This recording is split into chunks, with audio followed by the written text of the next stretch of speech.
Hello. Hello. Does my voice carry over the music?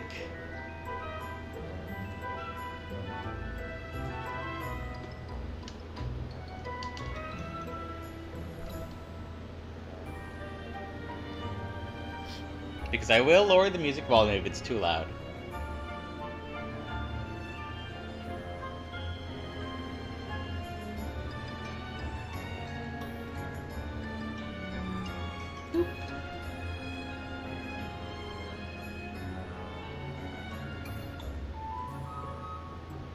Sounds alright, not too low, not too loud.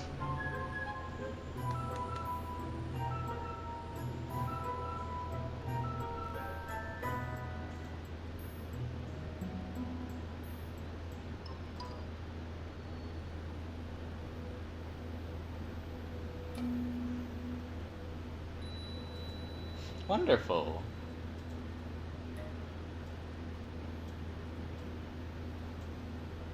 Oh wait, you know what? I forgot to turn on Twitch alerts. There we go. Okay, see, the alert should be up as well.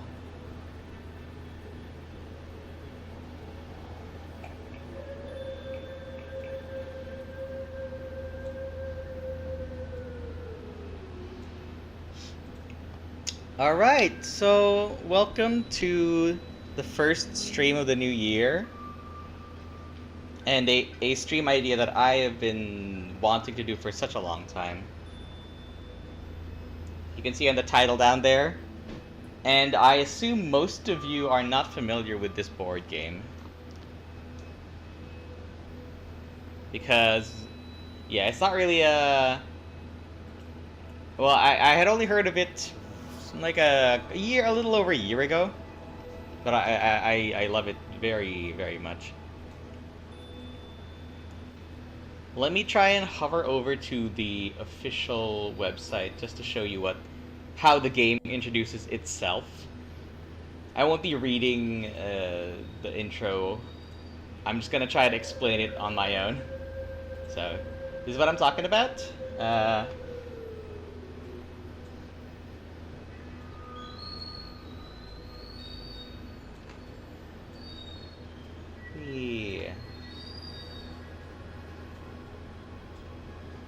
So this is Blood on the Clocktower.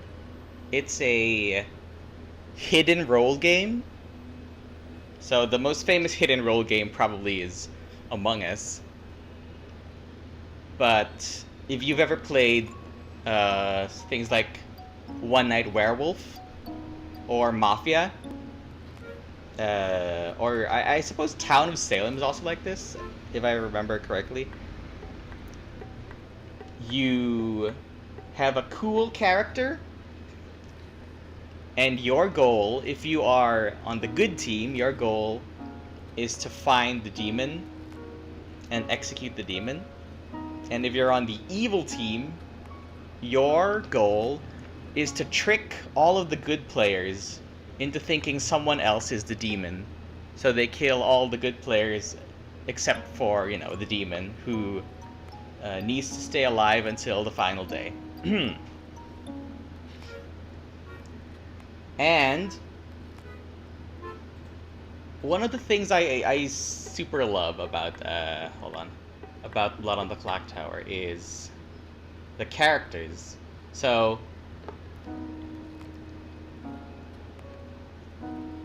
each of these characters have their own cool power, is the thing. So at the beginning of the game, when everyone is given their character in secret, you'll randomly get one of these characters. If you're good, you get a townsfolk or you get an outsider. So townsfolk and outsiders are good. Minions and demons are bad. And these characters are all represented by these cool looking little logos. Oops, hold on. By these cool little logos here. For example, one of the easiest to explain is the empath. So the empath can tell the alignments of their neighbors. So I'm gonna illustrate what a game of Blood on the Clocktower looks like to my understanding, which I have watched many games of Blood on the Clocktower, but I've never played it myself because it requires, I think, at least 7 people to be running like a standard game of Blood on the Clocktower. And I don't have 6 other friends who also play this game and who are also available all at the same time. I think I have 2 friends. Yeah, I have 2 friends who know Blood on the Clocktower, like off the top of their heads. I have 1 friend who I introduced the game to, but they don't play it themselves. Hello, welcome. So, this is how a game of Blood on the Clocktower kind of goes. You are all seated. Let's say there's like 8 players. These are your seats. Let's say this is us, and we're gonna sit here on this seat. So let's just draw.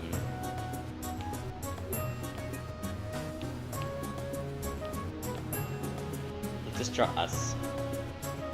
So we got. Yay! This is us.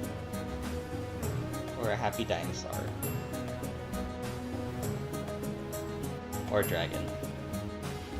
And when we got our role, let's say we got the empath. So we'll get this cool token. Cool, this is my power. So at the beginning of the game, you'll know immediately, are you good or are you evil? We're on the good team, and we don't know anyone else's role. Because, you know, hidden role game, it's like Among Us, you don't know who the imposter is. One of these other 7 people must be the demon, aka the imposter, aka, you know, the bad guy. And our power as the empath is the person who runs the game, the storyteller, the DM, the GM, you know. They're going to tell you during the night phase where you do your power. They'll say, hey, one of your neighbors, only one of your neighbors is evil. But he won't tell. But they won't tell you. The storytellers will not tell you which neighbor is evil. Only one of them. So it's up to you as the empath to investigate based on other people's information. Who do you think is the evil one between these between your neighbors? Neighbors, that's like the people right next to you. So, when the game starts, all the people around the circle will start talking. Just be like, hey, hi, yeah. During the night, I used my power, and I found out that one of this person and this person is the demon. And you're like, So, if someone said that either of these 2 people are the demon, and your power also says that one of these 2 people are the demon, you might be able to think, that probably means that this person, you know, is the evil person between my powers. Says that it's this person. And so when the day is over, everyone in town is going to vote who they think should be killed during that day. And let's say for the first day, you killed this person because 2 people said that you're the evil person around town. They used their powers and they pinpointed that it must be you. And so you kill this person. If you killed the demon, you know, if you killed the imposter, then the game is over. But what usually happens is you kill that player, and then, whoops, the next day starts. You know, the next day rolls along, which means you didn't kill the demon. That was someone else. That could have been a minion who is just trying to help the demon stay alive, or it could just be a townsfolk, you know, a good player who was being incorrectly deduced to be evil by information. And so the big difference between Blood on the Clocktower versus a lot of other games should be a sad townsfolk, because they were killed while being innocent. So the big difference is, even if your character dies, you still get to play. So you can still talk to other people, even though your character has been killed off. You can still talk. You're basically like a ghost, and you can still talk to people, but the only thing you can't do is use your powers. So, for example, if we got killed on the first day, because they're like, oh, you're lying, oh no, oops, liar, oh no, oh my gosh, now we're sad. And then we get killed off, then we can't use our power anymore. However, we can still talk to people, and we can still be like, I'm well, that doesn't fit, innocent. And the game keeps going like that. You vote who dies, and then at night, the demon character, whoever that is, they can kill one person usually. And the game ends if the good team can kill the demon by voting them out, or the game ends if the demon is able to kill all but one of the good players. So, for example, if the only living players left are the demon and one good person, then the evil team wins. Oh, hello! Hello, Arcaligo is a Blood on the Clocktower fan as well. Hello. Welcome. Are you a Blood on the Clocktower fan, or are you a furry, or are you both?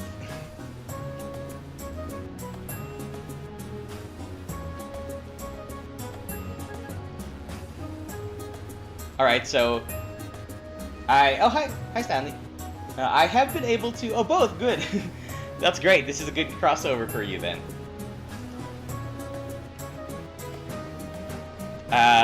Yeah, so I'm not going to be able to explain the rules of Blood on the Clocktower to everyone as they arrive, so if anyone comes in, we'll just say it's basically like Among Us if you had superpowers instead of tasks at night. And also, even if you die, you can still talk to the living players. But if you're dead, you can't use your powers. That's it. So, the rules I explained are the most basic rules based on the first set of the game, the one that we were showing in this window. The first set of the game is called Trouble Brewing. It contains a set of characters that are quite easier to understand compared to the more advanced characters later. Oh, hello. Yes, I said earlier in the stream that it was kind of like Werewolf and Mafia. Again, the difference is that there's a lot more, because like in Werewolf, if you're using the base set of Werewolf, sometimes there are characters that are just villagers, and they don't have powers. They're just like, we're regular people. We don't do anything really. Only like the seer or I forgot the other ones can actually do cool stuff in the night when everyone's eyes are closed. Although in the expansions of Werewolf, that's when a lot of people get cool powers. Clocktower games are a lot longer and they have a lot more detective work, which is why I love watching BOTC gameplay. I've never actually played the game myself because, like I said, I don't have 6 friends who are also into the game and also available all at the same time. Okay, I'm gonna take a drink of water.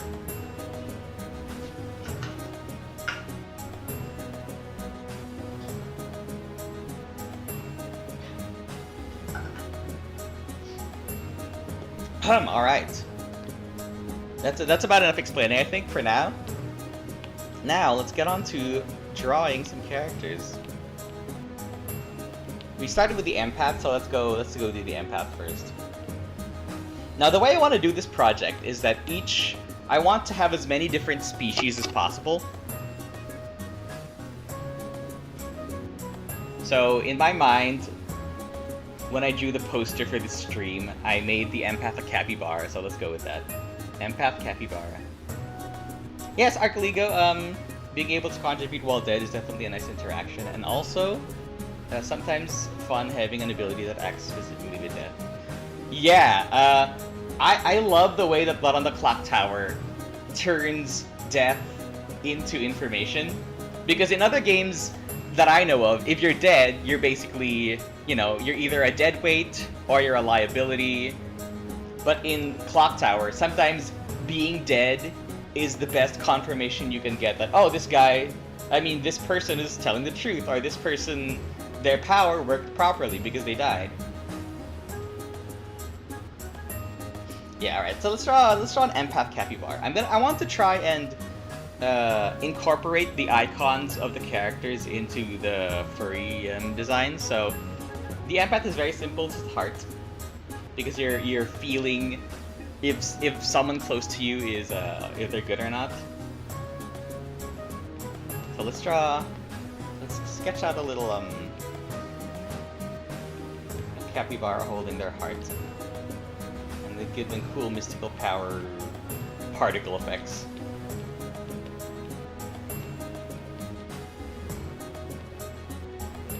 Okay, so one thing I'm not sure of is, do I want the characters to have their eyes open or closed? Because that's usually a thing that I consider when I'm drawing. I noticed that a lot of the times I draw smiling characters with their eyes shut because it seems more natural in cartoon form. You haven't seen me in a year? But I streamed, actually you're right though, I think the last time I streamed on Twitch and YouTube at the same time was around my birthday and a little bit after that. But I definitely streamed in the latter half of 2024. It is true though, I went away for a while. I took a break so I could catch up to work. So I was not streaming.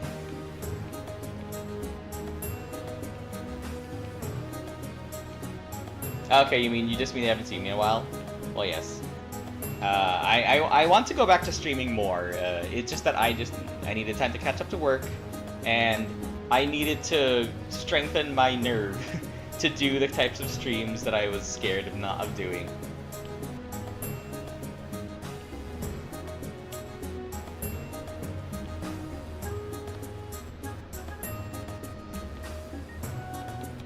Okay, hold on.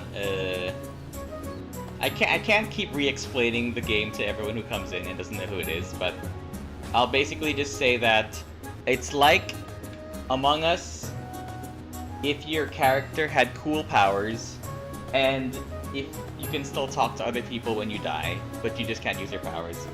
And your cool powers are usually related to trying to find out who the imposter is.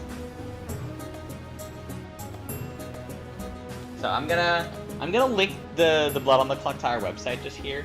I wonder if I can pin that so that people know what we're talking about.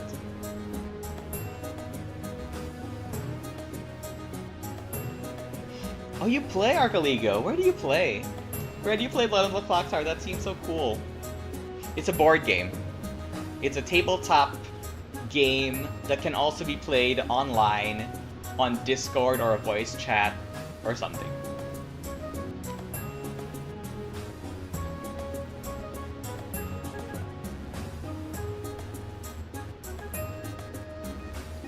I find it so hard to win as the cult leader. At least, I've never played, but watching people, I've only seen a couple of instances where it really seemed like the cult leader would be able to win. Hold on, I'm just gonna DuckDuckGo search for a capybara. There we go. What a cute shaped animal. The ears are too big here. I made him look like a bear. Kind of pulled back a little bit and more circular. It's got this really nice snout looking thing here.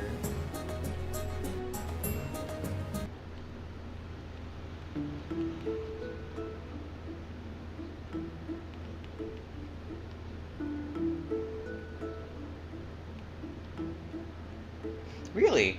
I'm Archeligo. I am very nervous to play BOTC with strangers. I probably should try it at some point, just because I'm so curious.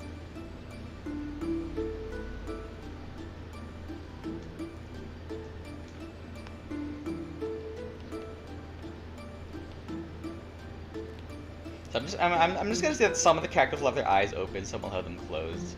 Let's make the empath a closed eye character. I just want them to always be closed eyes, which is what I usually do.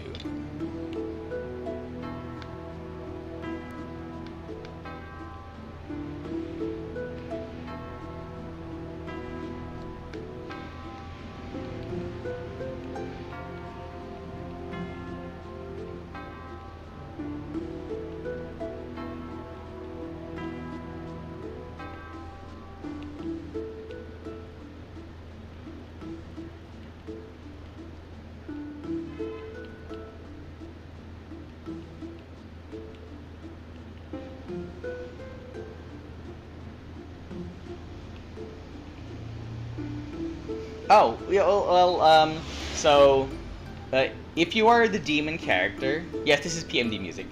A lot of my playlist right now is Pokemon Mystery Dungeon. Yeah, so if you are the demon or you're on the evil team, your goal is to trick everyone else. Your goal is to trick the people who are not on the evil team. You have to trick them into thinking that someone else is the demon. Because every day, the town can vote who to kill, which, as in, like, who to... In Among Us terms, you're voting who gets thrown off the ship. In Blood on the Clocktower, you call that execution. So every day, you have to execute someone that you think is evil. And so if you are on the evil team, you have to make it look like this good person, you know, the person who's not on your team, you have to make it look like they're evil so that town will vote for them. And I forgot to say at the beginning that, but in a regular game of Blood on the Clocktower, the evil team will always know each other. The good players, of course, they don't know who's good because the point of the game is that you have to investigate who's good and who's evil.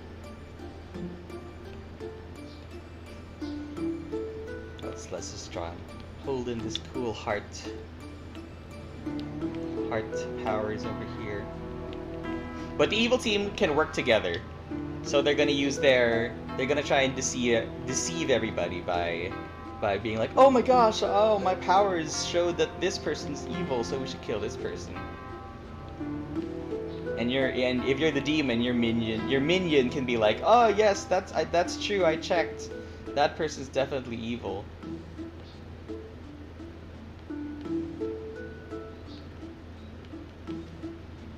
Yeah, you don't have to execute, but it's definitely like it gives you information if people die, because certain things can happen when characters are killed.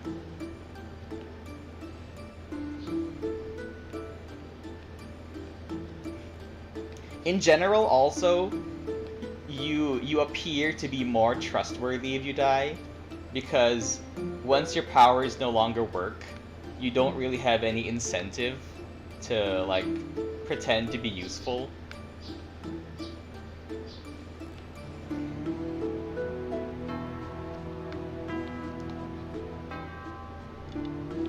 So let's stretch these hands out a little farther from each other. Like over here. So our capybara empath can really feel the emotions. What are my neighbors scheming? Which of my neighbors has a good heart and which one has an evil heart?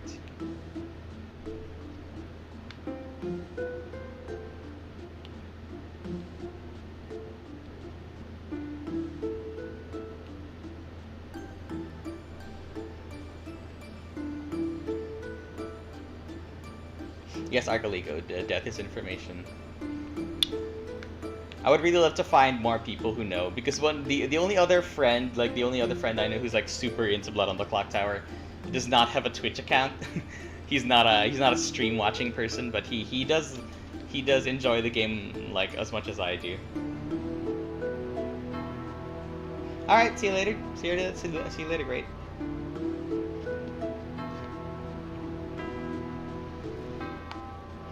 Alright, so let's give him a nice, what's a good, maybe that's like a simple robe. with a cool hood. That way, when they're using the actually that's a great design choice because the hood, the shape of the hood, kind of looks like a heart as well. That's cool. Since we're doing empath stuff. Another thing I love about these Blood on the Clocktower characters is that they kind of remind me of tarot cards. Like, just aesthetic-wise, it's cool to have different characters representing different things. So this is like the empath, and then there's like the investigator, the spy, the imp.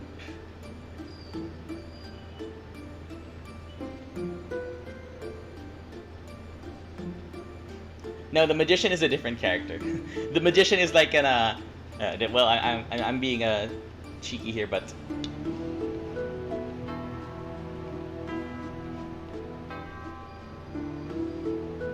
the magician is an interesting character.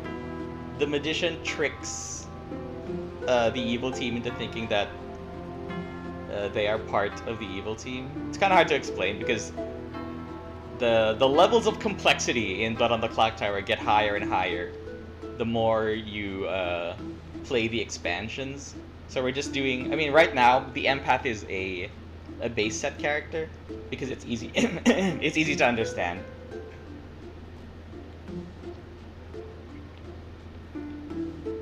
Let's save that.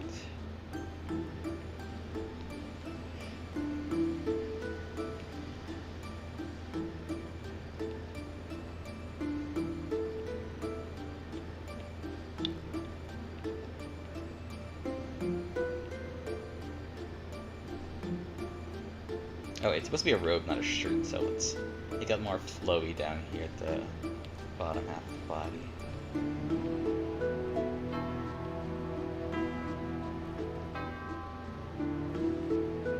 Alright, that looks good. Let me put the empath logo here.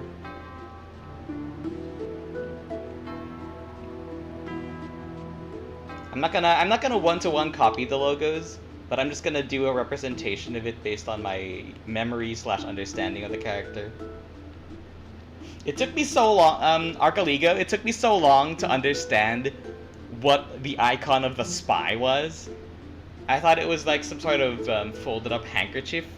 It was only yesterday when I was looking at the logos that I realized, oh, it's a mask. It's like a profile of a mask from a masquerade ball.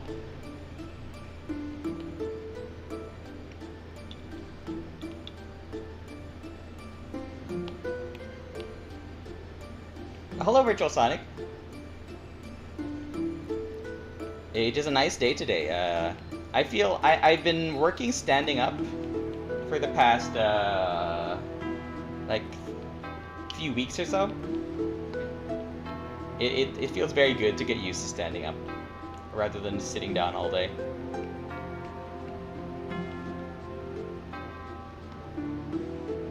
So let's add some glowy effects.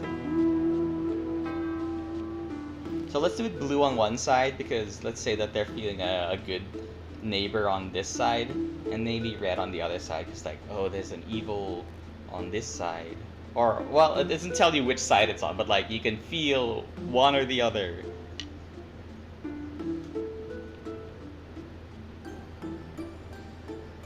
In general, you don't actually like the designs of the icons don't do this because red is supposed to represent an evil character, and the only characters that have both blue and red on their icons are travelers, because they can be either good or evil. In general, again, it's complicated. Action? No, that's fine. Let's make it more spiky, like thorny.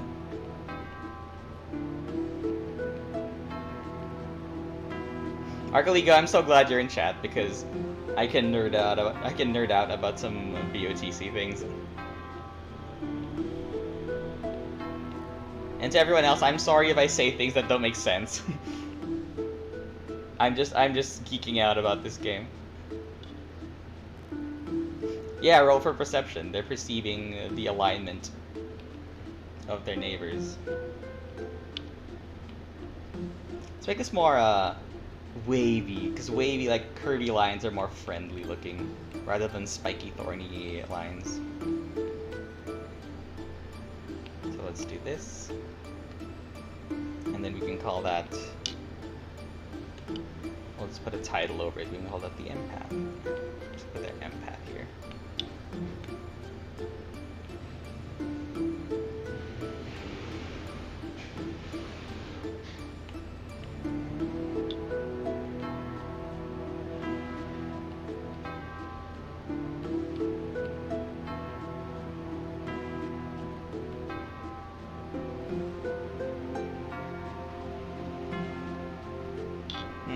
Is black really what I want to do? Let's make it white instead.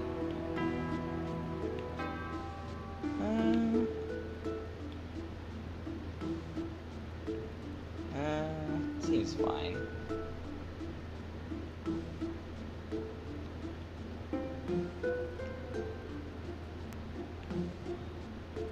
Oops. Forgot to draw this with one line.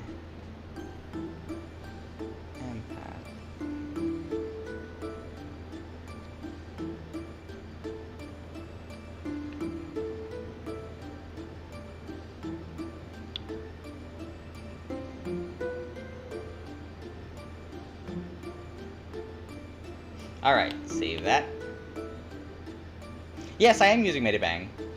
It's the only drawing app I've used ever since I got my iPad. Let's save that. And now, next character. So let me just duplicate this whole project. Thanks, Stanley. Alright, so we did a townsfolk. Let's move to the next character type that I wanted to talk about, the outsider. So outsiders are a bit of a, if you're new to the game, they might seem a little strange. It's like, why is this here? Let's go boop, the outsiders. So these are the outsiders from Trouble Brewing. Butler Saint Recluse Drunk. What's a good one to start with? Maybe the drunk, but I guess that's a little bit complicated. So, one of the huge mechanics that you need to wrap your head around when you're playing Blood on the Clocktower is drunkenness and poisoning. So drunkenness and poisoning basically they mean the same thing. If your character is drunk or poisoned, your abilities will not function properly. So if I was the empath and I was drunk, I might learn that, ooh, both of your neighbors are good. You have nothing to worry about. But if I became drunk due to some power of a minion, or if I am this character known as the drunk, more on that later, then I would see two good neighbors even though one of them was evil, or both of them were evil. Or the storyteller, you know, the DMGM might just say the truth in order to trick me into thinking that I'm not the drunk. A lot of complexity when it comes to drunkenness and poisoning. It took a while for me to understand how the game is even solvable when there's poisoned information. Droisened information, if you mix drunk and poisoning. I think I've heard some people use droisening. So, at any point in the game, if there is a character on the script, you know, if there's a character on the possible characters that appear in the game that can make others drunk or poisoned, you always have to be wary of your information, to be like, is the evil team messing with me? Is the storyteller messing with me to protect the evil team? Etc. Yes, indeed. Yes, that's true. Hold on, I'm gonna drink more water again.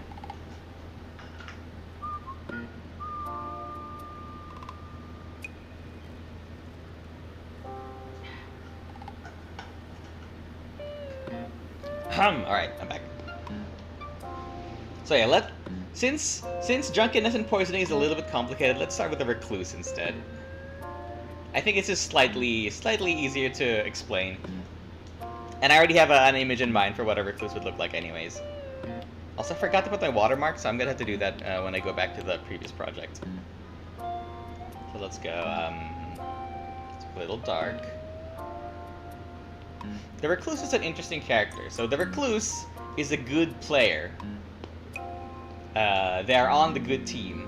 But a recluse can appear as an evil character when other people check that character. So for example, if the empath is sitting next to one good player and one recluse, the empath might see, oh, one of my neighbors is evil, even though it's just a recluse. Because the recluse, the outsiders they're basically obfuscations.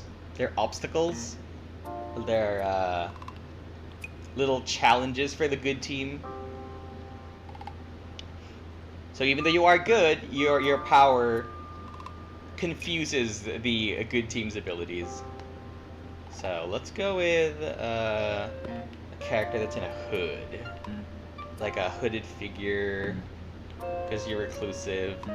What species could this recluse be? I don't believe in the idea of trying to match a species with a personality.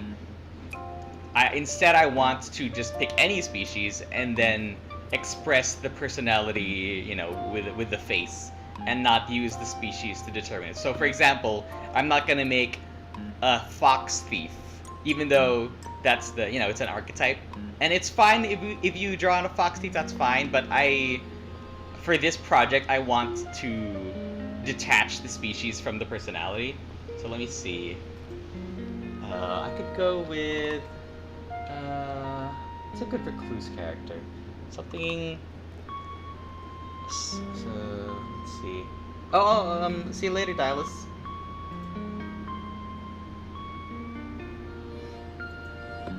No, let me see. How about? I'm thinking maybe a reptile. What's a good reptile? Oh, but then again, reptiles are they're not as cute and fluffy as mammals, so maybe an outsider should be something cute and fluffy. Looking around my room, I have posters on my wall, so I could get species inspiration based on all the cartoon slash artwork posters. Oh, I see something. We could have.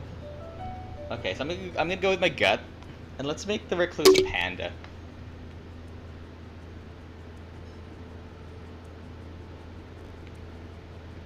Well, no, actually, if we're gonna do a snake character, I'm gonna make them a good character, just because I feel like I don't want to tie the species to the personality.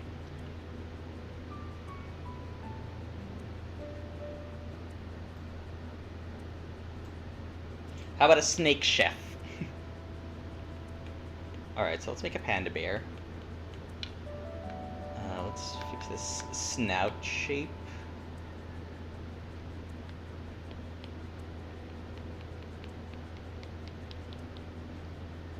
Snake charmer. Oh, but the snake charmer can still turn evil. So someone else is charming the snake, so could be a different species.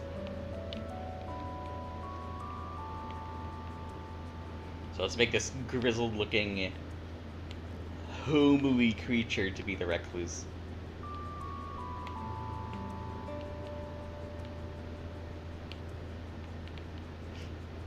Recluses are supposed to be living on the outskirts of town. They're kind of like outcasts away from all the others. Right? That's what a recluse is. That is my understanding of the characters. They're like those... There's like those creepy folks who kind of just skulk around town and no one really understands who they are. But they're still good, and they just need someone who will believe them.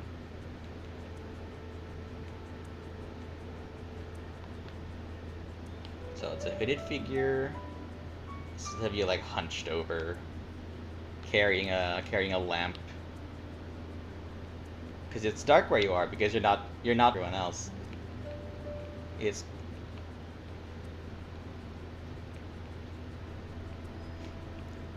at the end of the game is when the recluse gets vindicated. I don't know if I've ever seen a game where a recluse lived until the last day, until the final 3. Or at least if there is, I just don't have it in my mind, because it's quite common for the recluse to be executed early on to what is the word? To prevent fears that they're actually an evil player. Wait, is this what a lamp looks like? Hold on. Searching DuckDuckGo for images of an oil lamp.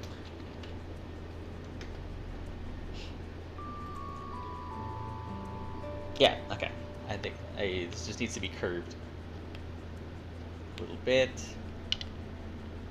And it's attached to the top of the lamp.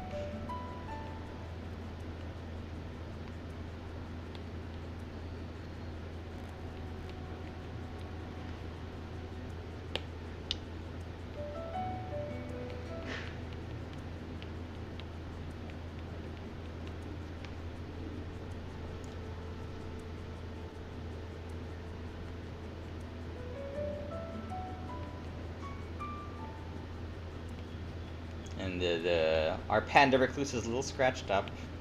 They haven't been able to take care of themselves as well because they're far from civilization. Oh, Ravenswood Bluff, why are you so unkind to the recluse? Until they are later vindicated by the outsider count. Oh, actually yes, you're right. There was a little lag on the chats. Yeah, there's a little lag on the on my Twitch chat side, but thankfully I have the restream chat. Oh, sorry, I didn't realize that the time was over the drawing. that happens to me a lot during my commission streams, so thank you for reminding me. Hold on. Yep, there was a little lag. Yes, that happens to me. That's a trademark of my streams, is that I forget to close one of the windows. That's why Drops is here, to remind me. Cole also reminds me sometimes. Drops, did I not mod you yet? Can I do that?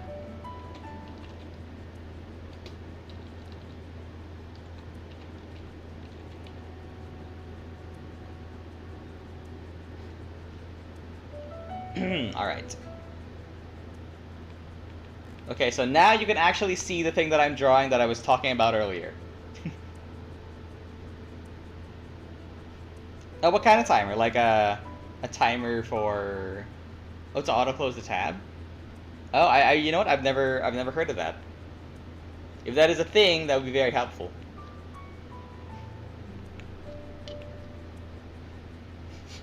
Sorry. I'm a little sniffly today.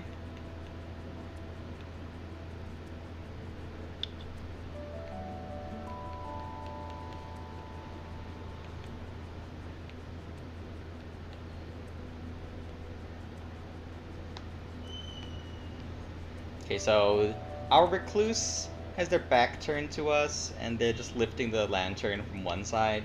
So their shoulder would be here. Probably just like hunched over.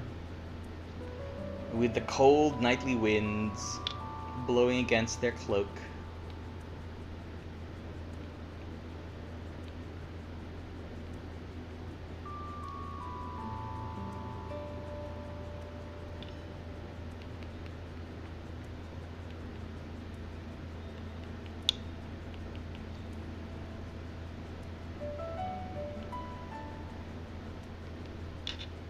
And let's draw the rest of the lamp.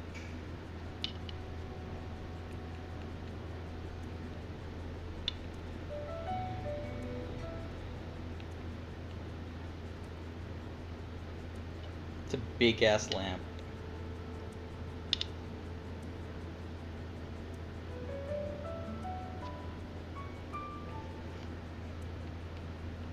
Yes, they're like the recluse would be like slightly obscured always, so you can never really tell what their intentions are.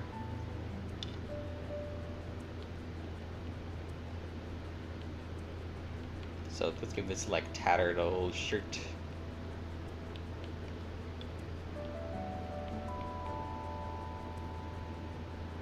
Oh right, the shadows, yeah. Like they're the fact that they're so obscured can make you wonder if they're friendly or foe-y. If they're friend or foe. What is the non-friendly version of friendly? Enemy. Enemish.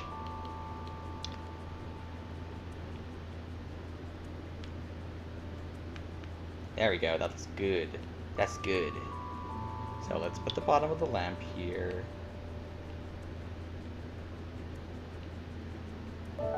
And I think I'll just make the lamp a little bit smaller. Just a tiny bit. Whee. There we go.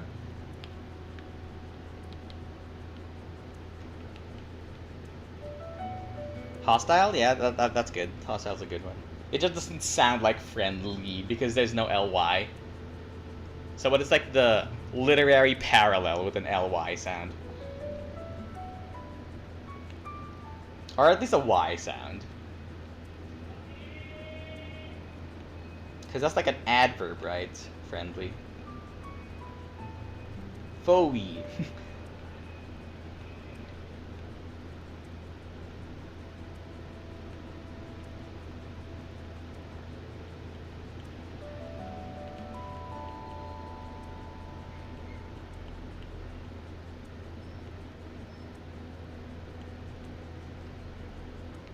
All right, I like that. I'm very happy with that.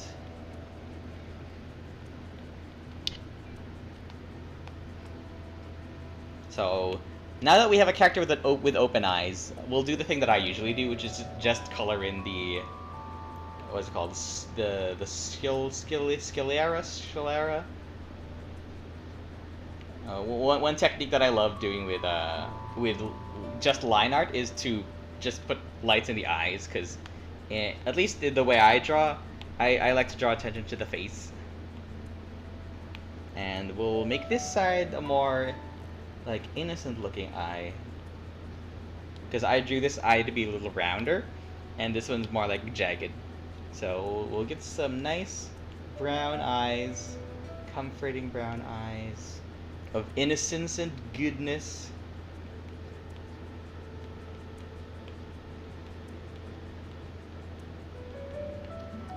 And let's give this one like yellow eyes, orangey, glowing, like that of a monster. Doesn't look, does not look natural.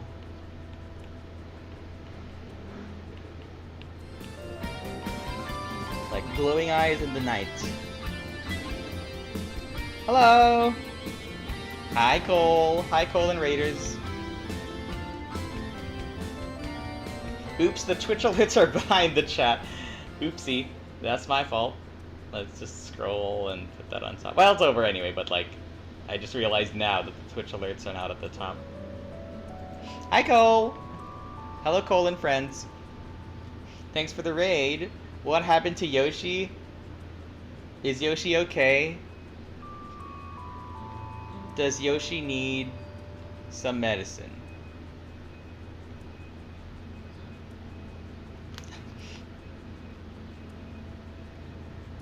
I'm feeling bad for our recluse. This panda needs a hug.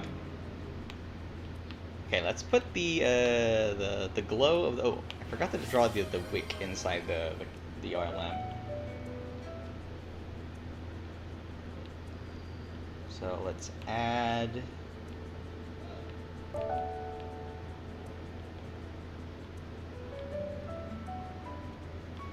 Oh, I forgot that I had a follower goal. That's like that's like almost automatically always there. So thanks. I didn't actually see followed, so thank you. Why are my Twitch alerts not playing sound on my side? Are they playing sound on your side? Can you guys hear it? I hope you guys can hear it, because for some reason it's not recording on my side. Oh, no worries. If you need to raid and run, thank you for stopping by. Cole's always a mensch. Shouting out my streams. Oh, good, you can hear alerts. Okay, so it's just on my side then. That's weird, but at least it works on your side. Whee! Spinning Cole. All right, everyone. I don't know. I don't know if any of the raiders are familiar with Blood on the Clocktower, but if you are, please shout out because I've been nerding out here. I'm thankful that we have at least one person in chat who's a fan like I am.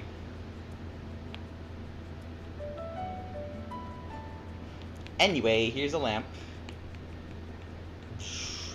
Let's make the lamp slightly red, actually. Hold on.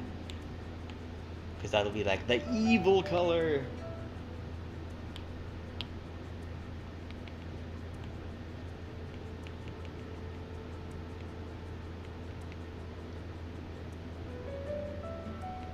A lot of dancing emotes.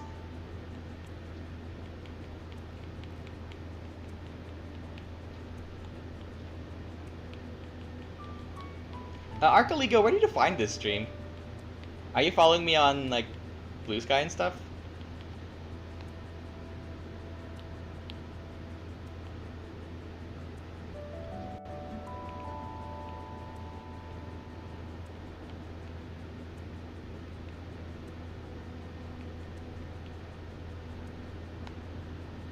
So let's add some shadows and lighting now. I can't do this for all the drawings because it would take too long, at least for this stream. I don't want to get stuck on just one drawing because I want to do more characters. So this will be like... actually, maybe I should just do the light first and then determine where the shadows are later. So we'll put an additional layer here. Hi, Don.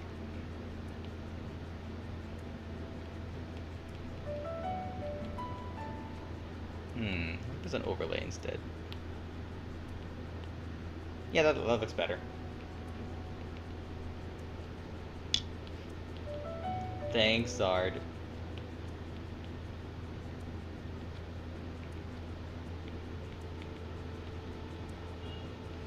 Ooh, I love this little ominous green glow, actually. Because it's mixing in with the the blue background. The yellow light mixing with the blue background. And then all this shadow and the rest, the opposite.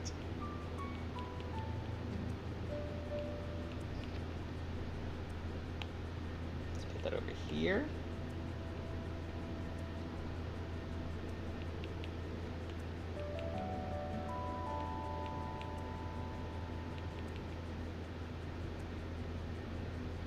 Ah, alright. That's cool, Arcaliga. Hiya, Jasper.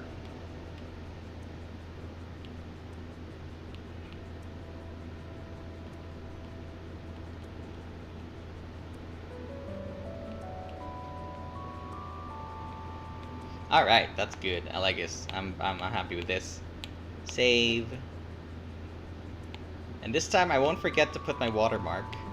The thing is, where do I put it? Let's just standard put it on the upper right, maybe?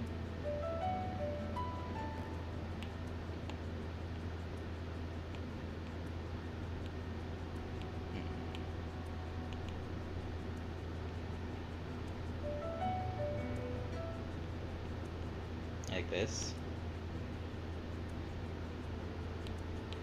Save that.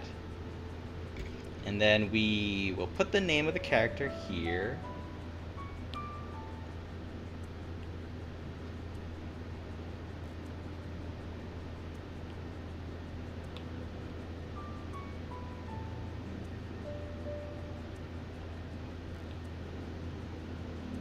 With the edge pen, which has two colors at once. Recluse.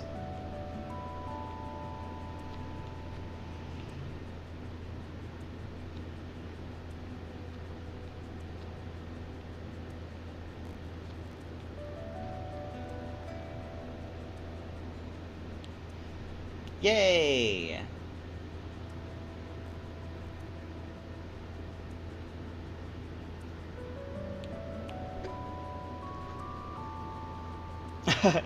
Okay. Yeah, I love using streams as my background when I work and such.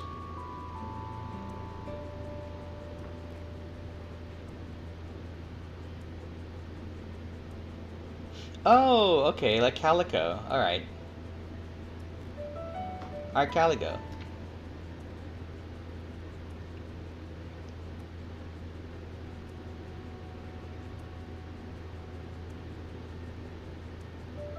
Alright. Thanks, Cole. Love you too. Alright, so while I'm here, let's add this as well to the empath. Let's change the background to something more cool and glowy. Nope, you can't see the blue. Let's make it yellow, maybe? Actually, maybe I should just make it dark blue as well. But a different type of dark blue. Oh wait, that kind of just went back to our original one. Hehehe. So let's add a little bit of lighting here as well.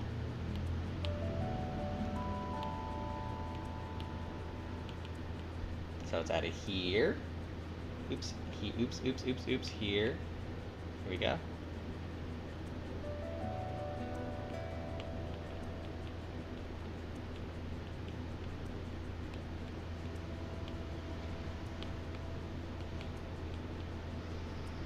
Is this a proper... How about this one?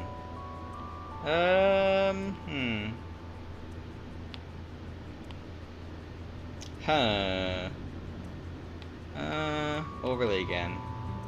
It's a little weak when it's the overlay, but I think it's easier to work with for this case.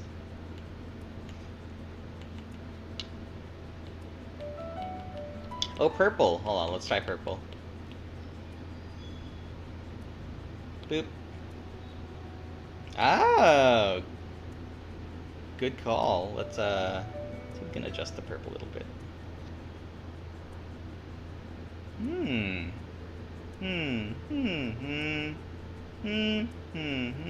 Let's do the darker one. The darker one, I like the darker one. Good contrast.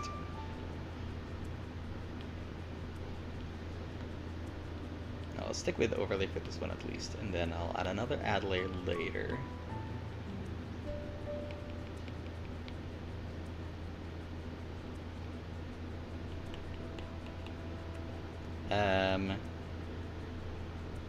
And then some shadows.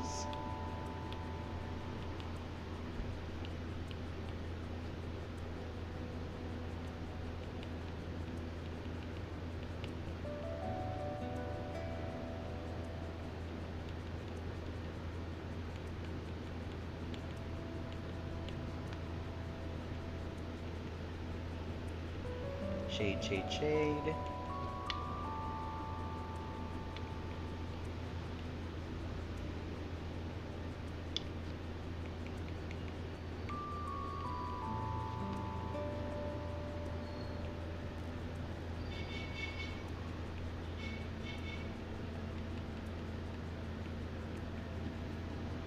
All right.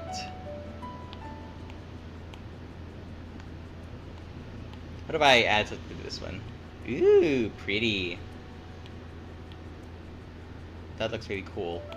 Even though it was not intentional. Let's put some... You can adjust the settings a little bit. It does make the red not as powerful though, so let's... Oh! It's also just kind of pale in general. Yeah, let's do that.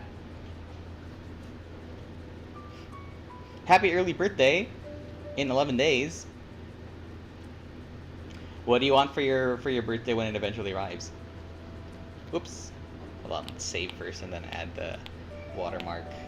Maybe the watermark should just be in a different place per artwork. I think I can work with that. Instead of putting it in just one place for everything.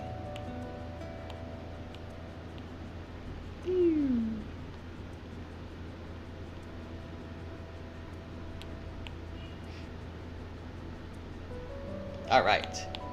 I shall now add another add layer. I'm not sure what the add layer means, like ADD, but it makes things look glowy, so I like it.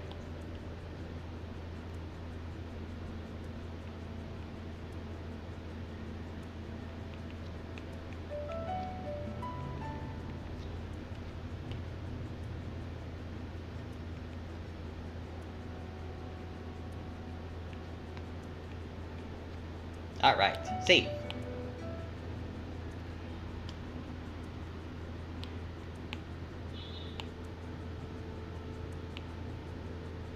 Hooray! 2 characters! Okie dokie. So we got a townsfolk, the empath, and an outsider, the recluse. Let's move on to a minion. Let's open up the minion page. Trouble brewing. Here we go. Whoops, whoa, sorry. The window's not showing it, but this time I'll remember to close the window when I'm done. Boom. Here are the minions from the base set. Poisoner, Spy, Baron, Scarlet Woman. I think I'm gonna go with Poisoner. I think the Poisoner is a bit easier to understand than the Drunk when it comes to explaining what poisoning and drunkenness is. So the minions are working with the demon. They want to trick town into thinking that someone else other than the demon is the demon, including themselves. So minions can like put themselves under the bus to make the demon look good. And they also have because the minion and demon are always outnumbered by the townsfolk, unless you're playing a Legion game, but we're not going to get into that. So, oh, thank you for following.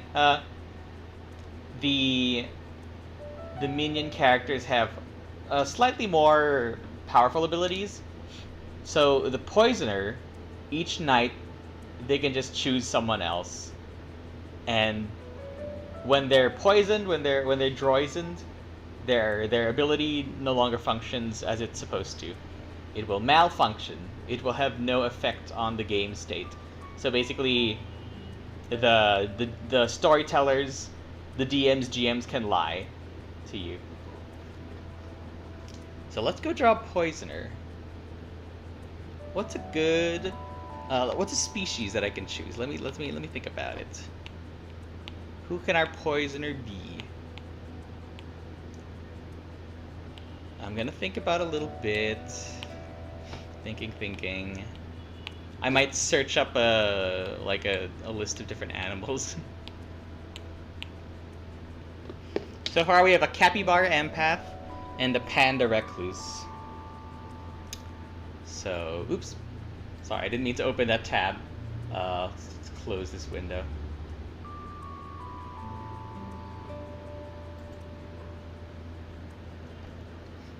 Oh, like I said earlier, Stanley, that I'm not going to match the species based on like the animal that they are. I just want to draw a bunch of species, so it doesn't necessarily have to be something poisonous to be the Poisoner.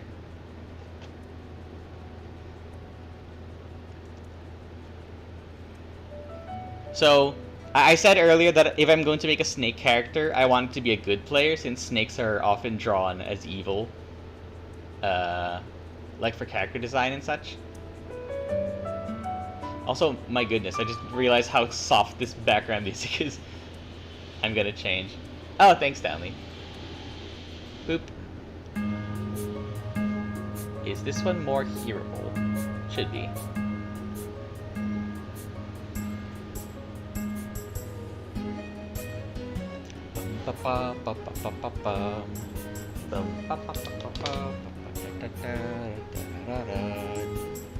Okay, I'm looking around my room again to see if I can get inspired.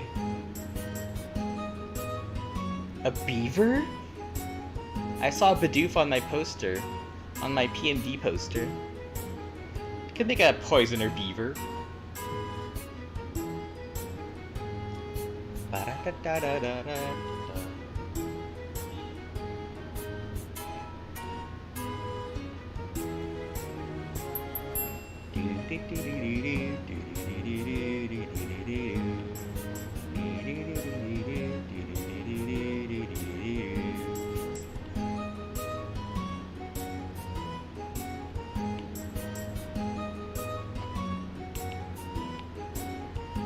Well, a beaver is like 50% of what a platypus is, so I'll go with beaver. Yeah, I think they have some sort of venomous spike or something. Platypodes.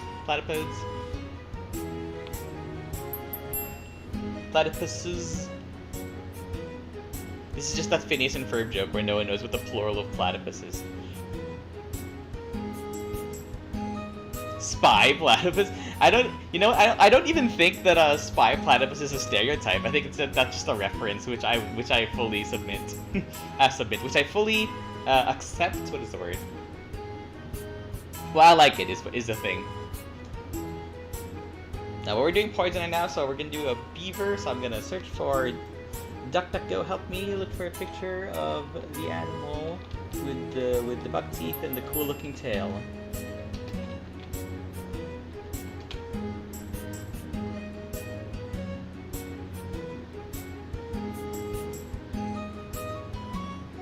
Hi, Po!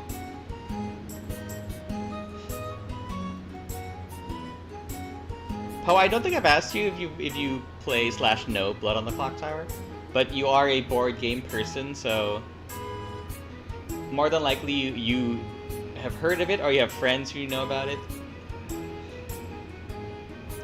If I draw a platypus spy, I'll just make him look like Perry. Although a spy is an evil player, so I don't think Perry would be evil. It's a hit and roll game, where you have to find who the demon / imposter is.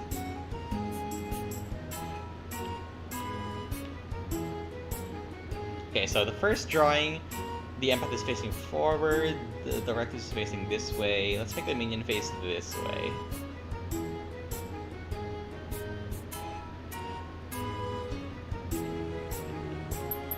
So I'm imagining a beaver working in some sort of lab as the poisoner.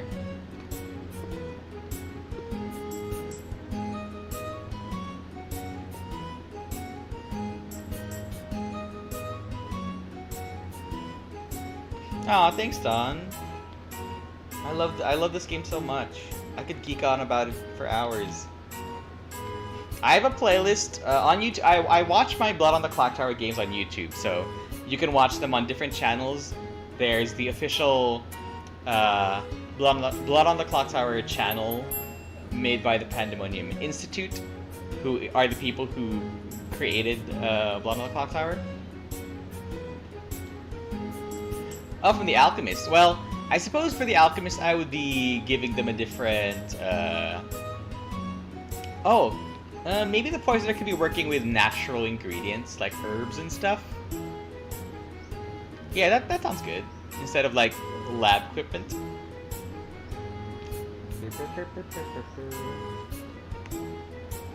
Although, to be fair, having the Alchemist be visually similar to other minions is actually kind of on brand for the Alchemist. Oh, right, yeah. I almost forgot about second dimension Perry.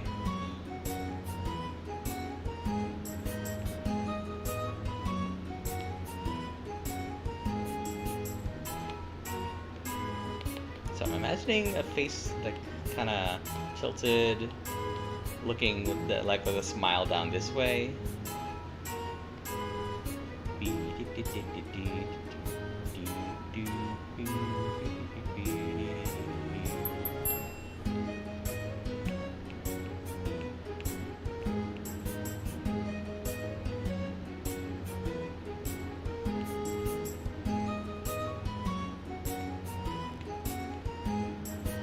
Get some scruffy hair this way.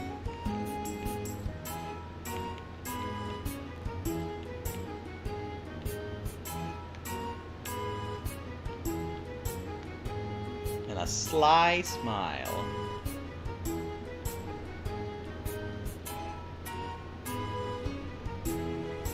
Oh, I guess that's gonna look better when I put the eyes in first.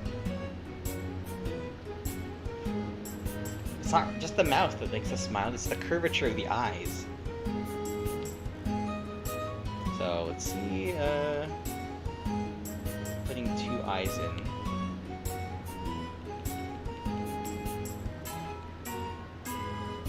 Too large? Nope. Let me adjust the shape of the head to accommodate two eyes facing this way.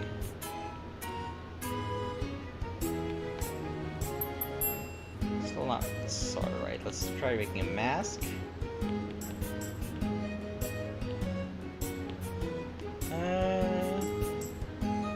Just a little bit more.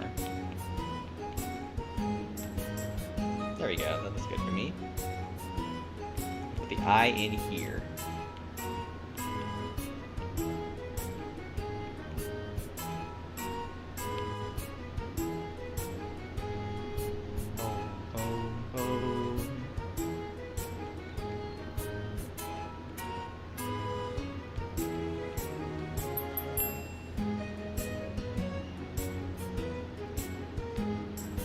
Actually, now I want to lower it a little bit. It seems a little bit high.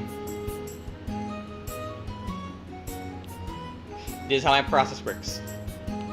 Just keep trying until you get until things look right. Move them around. Back when I was drawing on paper, since I can't adjust entire things, like I would just have to, like, if I make a little line a little bit wrong, I would just have to darken the shade a little bit so that the more correct line was more visible. Because I used to draw with ballpoint pens.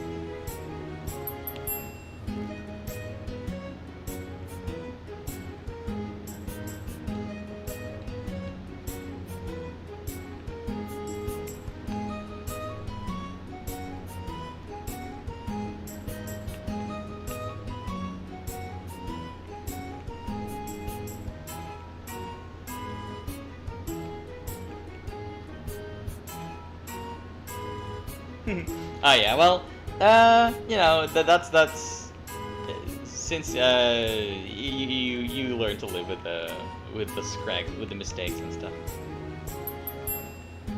Oh no, I accidentally made a DreamWorks face. Ah! Quick, erase it. Okay, good, fine.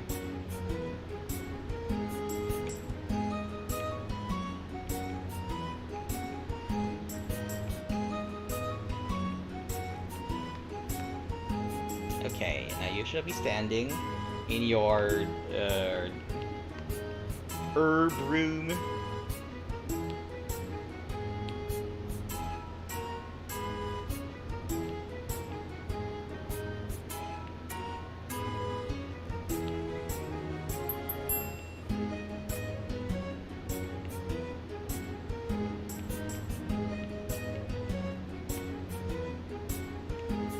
Oh, you know what? Blood on the Clocktower is it's definitely set in some sort of medieval, old-time-ish setting, but I haven't been doing anything to really put it in a specific time period because it's just like a background setting. There have been a lot of homebrews of the mechanics of Blood on the Clocktower placed into different settings, like in space or ancient Rome, or people turning their friends into characters. So it's like, you are the Trib, and your power is you can give one player a flower that makes them immune from being killed for one night, but then it makes you die, something like that. So yeah, I'm not really gonna set this into a specific time period just because it's easier on me to not have to worry about, oh my gosh, am I drawing the right timing for clothing of the time period? I am very unknowledgeable in the fashion of specific time periods.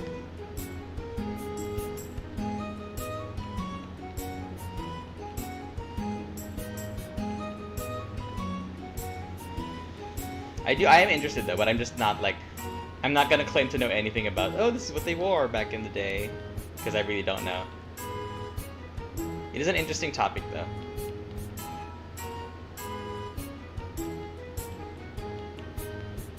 I watch a lot of Karolina Zabrowska. She's a fashion slash historical YouTuber. She has a podcast where she reads like old texts from like the 17th century and such, like letters that people wrote to each other about different topics. And it's interesting to see the insights of what people in history, you know, what they thought, how daily life was. And it's interesting to see how many parallels there are as well. Like, one letter that she read was someone, a man who used some fictional philosophers that he made up to talk about, oh, society today is so, look at the women caring so much about fashion and makeup. It's so disappointing. Wait, no. Obviously using this fake philosopher character as a mouthpiece for himself. It was very entertaining to hear Carolina Zabrowska read through that. Oh, plate armor! You know what, that's true too, because like, with the different body shapes and the body sizes, and the snouts especially, you know, how do you design helmets and such for animals like that. Hello! Hi, Mayo.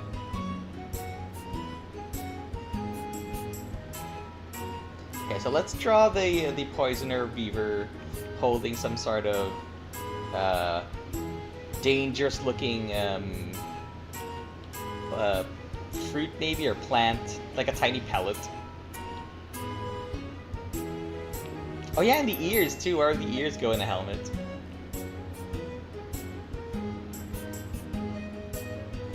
You know what though? What would an ancient poisoner, or what would a poisoner wear to protect themselves? Gloves? No, maybe they would be holding it with their fingers. Maybe they would just holding it with tools. Okay, so let's switch that to holding a tool instead. And not a mask, but I don't know, nose plugs. I could draw a nose plug on this person.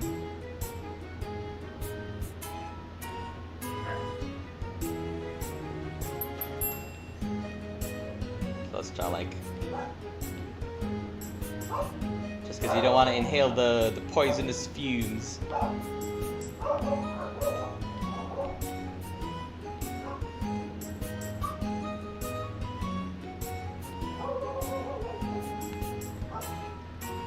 And then let's give you like some sort of tool, like a tong,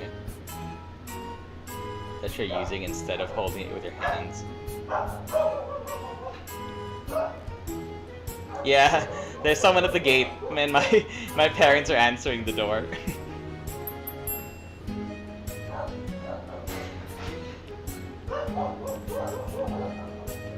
How many folks here live with their family? Because I heard that in America, apparently you're supposed to leave the house like at 18 or something. That's weird, because here extended families live together a lot. I mean, my parents eventually moved out, but for a long time they did live with their families. And some of my aunts and uncles still live with their parents. So like grandma and grandpa and aunts and uncles all living in the same house. Can we meet the dog? You can't, because in order to do that, I would have to move my setup outside. And my internet won't be able to reach there. I would have to have some sort of portable setup, like... Yeah, but... I guess I could show you a picture, but...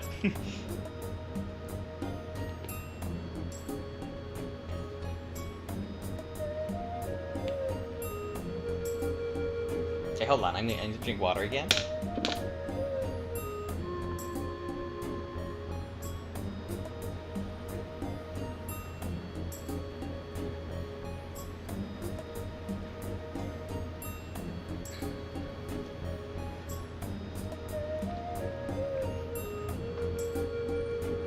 Yeah, economic stability is, like, difficult.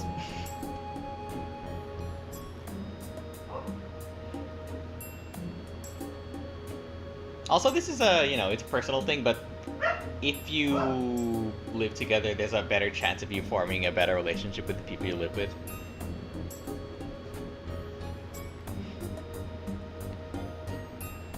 Not everyone has the privilege of having a, you know, of being able to say that they would prefer to live with their family, but hopefully a lot of people do. Hopefully, I definitely don't want to invalidate any experiences. I just hope, like, more kindness in the world, please.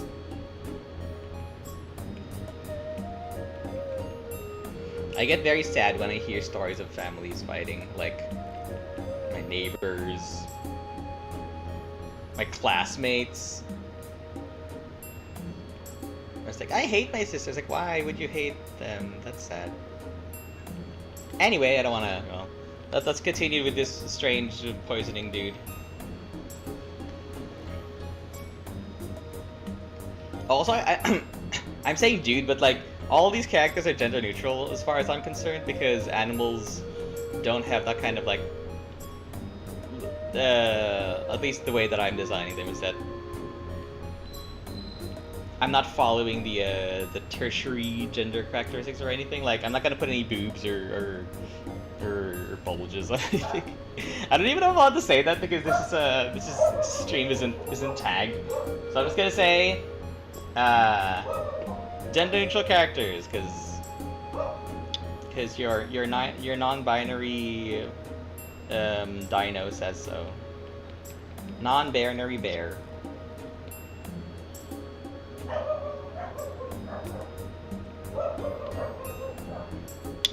Oops.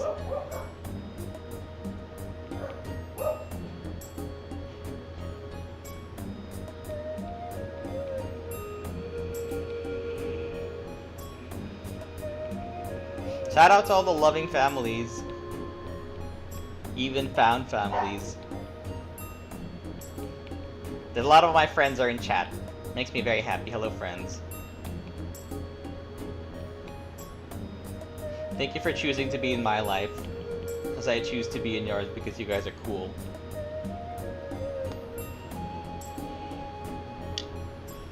I need to move this arm because, oops. Let's move this so it'll be on the opposite side of this bowl.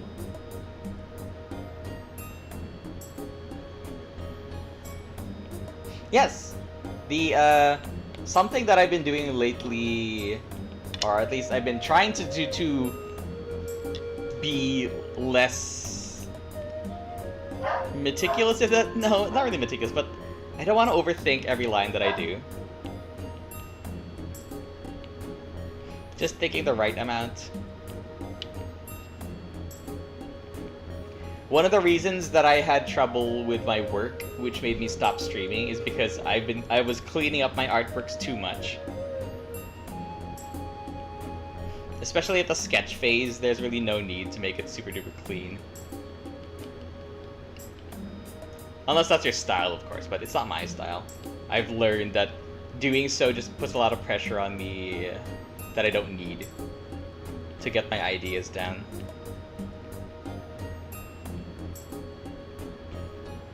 No, you're a beaver, so you have a cool tail. So let's see if I can make your tail visible in the back. Whoop.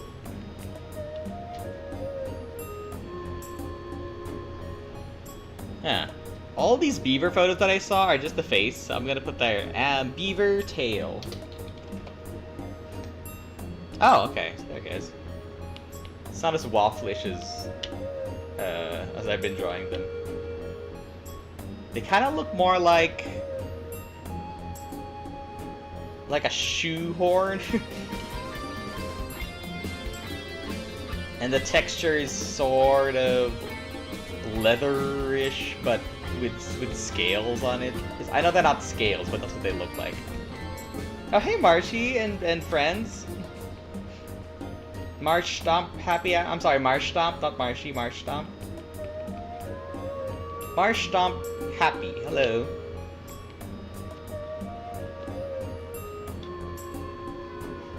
Thanks for the raid. Are any of you folks Blood on the Clocktower fans? Oh shoot, you know what? I forgot to shout out Cole earlier. Dang it, I really have not been, I haven't been streaming for a while because I forgot to do this. Marsh, Tom, happy.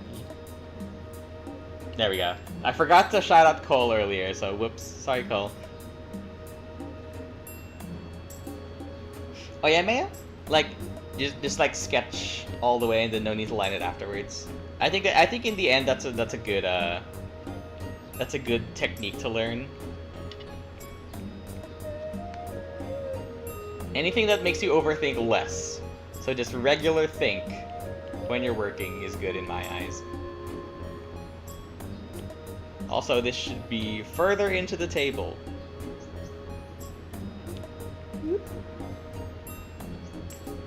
I have an old artwork, a commission I did, where I realized that I drew the character sitting on the table, but it looked like the chair was super close to the table, so the character ended up looking either quite thin or that the table looked like it had a little crevice in it where the person could fit.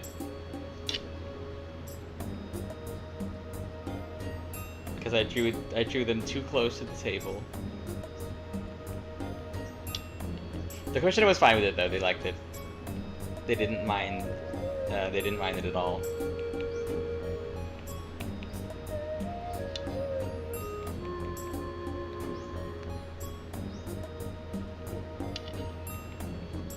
All right. So let's see where the eyes are facing. Because I really wanted the eyes to face this way. I wonder if that will work. Like downwards. Maybe downwards a little bit more. I don't want this poisoner to be looking at what they're doing. I want it to look as if you had just walked in and caught them in the act. But they are unfazed by it. They're just like, yeah, you know.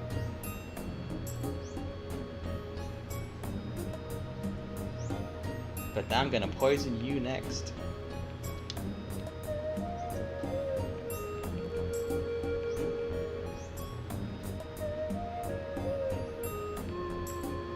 Okay, so let's put some color in the eyes.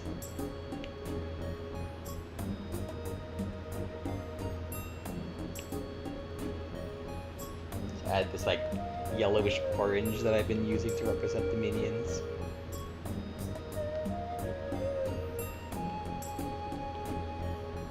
Some yellow here, just to make it look extra menacing.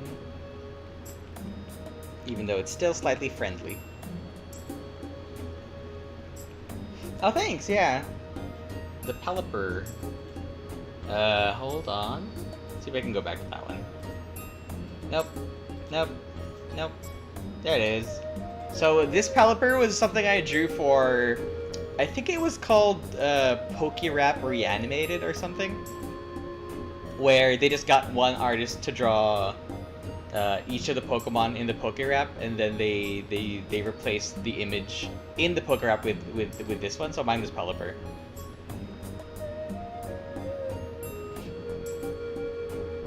And I drew Petey. Petey, my idea for the name of the Mystery Dungeon male Pelipper, who goes to your rescue team base. Oh yeah, Mamo art. There is Mamo art.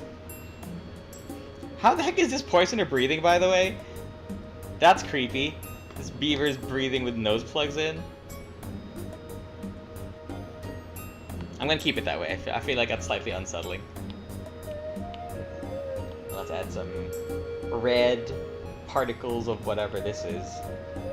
Some sort of, I'm thinking some sort of like crushed pepper.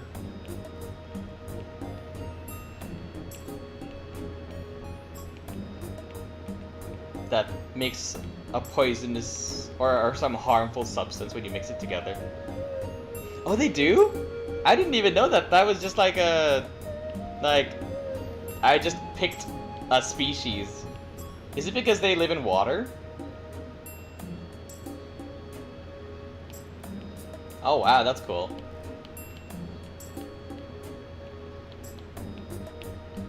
Let's put some green as well. Like unnaturally green greens.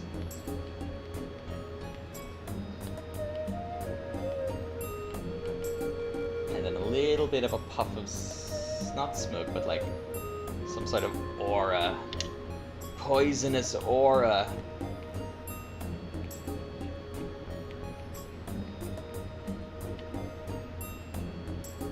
Let's put a cheeky little skull and crossbones here, actually.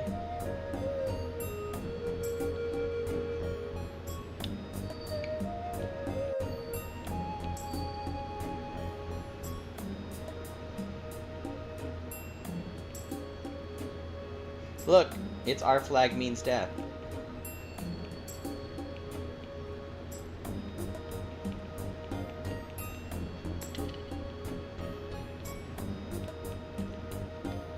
Oh, that's cool. I did not know that about beavers. Okay, some slight shading. I don't want to put too much because it looks quite nice the way it is.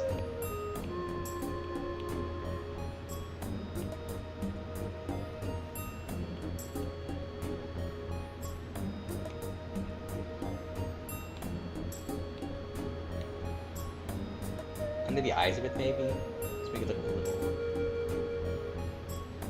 over here.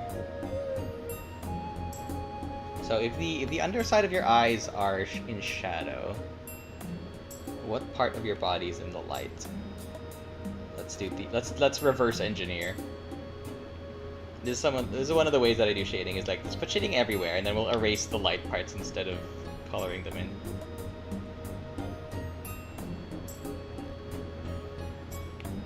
Underwater benders.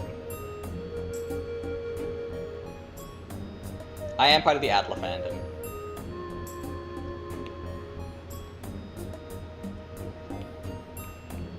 One of the projects I've wanted to do for a while, but it's just one of those projects that remains an idea until you feel like you're skilled enough to actually pull it off. I want to animate the Avatar: The Last Airbender intro, but with animals from Redwall. If you ever read Redwall, the spirit of Martin the Warrior is kind of like the Avatar. There seems to be one in every story who possesses the spirit of the fabled hero Martin the Warrior.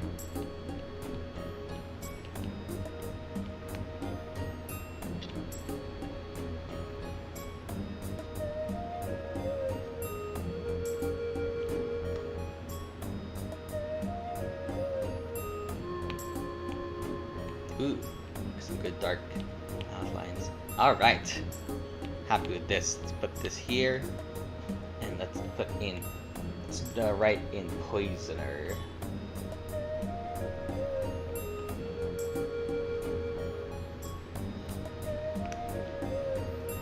Yeah, that one as well, Kubo. I mean, Kubo.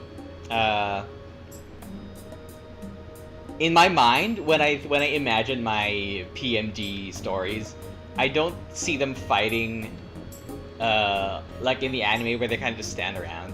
I feel like it's a mixture of like the way that War Turtle will spout water through its mouth, and also a mixture of water bending. Because in my mind, that's really cool. War Turtle throwing a punch with some water on it. I think that'd be really cool to animate. It's gonna take a while though. That's a big ask.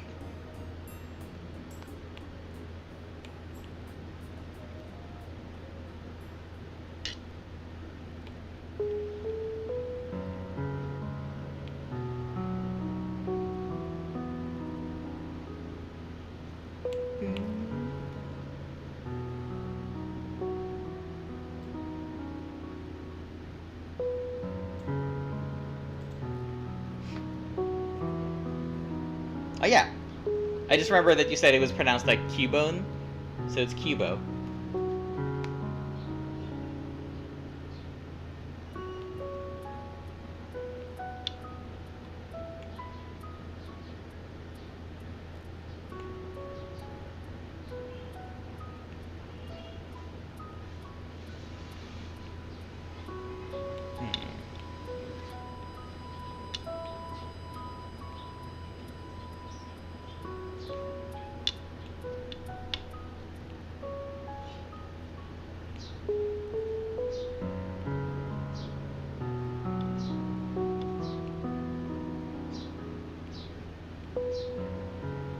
Poisoner.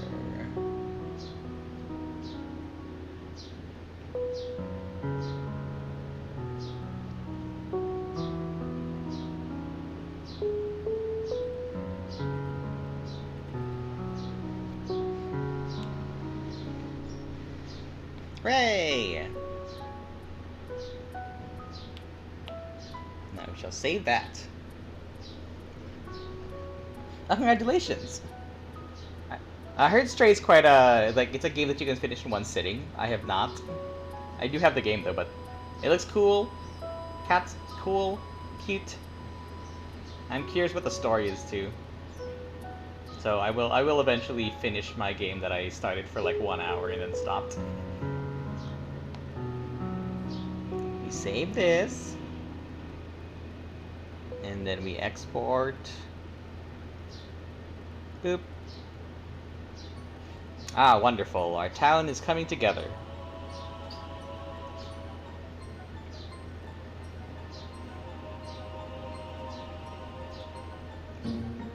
Alrighty, so we have the townsfolk, we have the outsider, we have the minion, and now we must do the demon. And what better way than to start with the first demon introduced in the game? And honestly, one of my favorite demons still. Like, they did such a good job with this with designing this demon character. Like, I feel like this character kind of fits in almost every game of Blood on the Clocktower. Not literally, but I just love the power that it has. It's very simple, but still very cool. Let us go and meet the imp. So, almost every demon character in Blood on the Clocktower has the ability to kill one person at night. So when everyone's asleep, night phase, the demon character can pick one person and kill them. And you know, they're obviously going to kill good players. So that is one of the reasons why death is information, because more likely the demon will only be killing good players. So when a character dies at night, it's almost always a good player. When there are few minions, like in a game of 8 people, 7 people, there will only be 1 minion. So it's less likely that the demon will try to throw someone off the scent by killing their own minion. But this is why the imp is such a cool character, and why it's still one of my favorite demons. At night, the imp can kill itself. And when the imp kills itself, the minion becomes the new imp. So, in a game of, let's say, 8 or 7, I think it's still possible with 7 to have 1 minion. But to be more balanced, let's say that's 8 or something. Or to be more sure, in an 8-player game, you'll have 1 demon, 1 minion. The imp can kill itself in the night. The minion becomes the new imp, so there's a living demon, which means the game continues. And the former demon, the now dead imp, can be like, oh, I'm innocent, you see, because I died. Obviously, the demon's not gonna kill a minion or something, so I'm dead now, so obviously I'm good. That's one of the little tricks of the imp. Okay, now I gotta think of what species to draw the imp as. Because when I think of imp, I think like some sort of devil, like a little with the pointy tail and the horns. So let me think. I can just think of a species, and then I'll add horns and a tail to it, and maybe some wings and a pitchfork. Yeah, this little trident thing. I need some water. Drink water.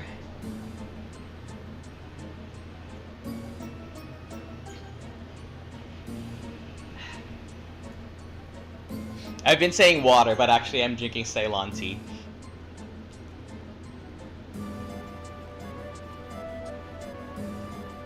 Ah yes, Cubo. I love a lot of Annapurna games. One of my favorite games of all time is an Annapurna game. Sayonara Wild Hearts.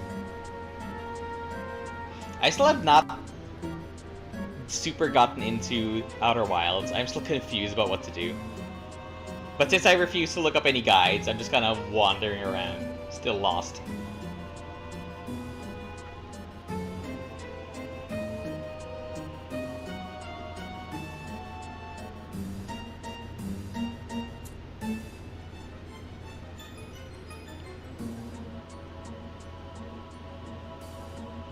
Okie dokie.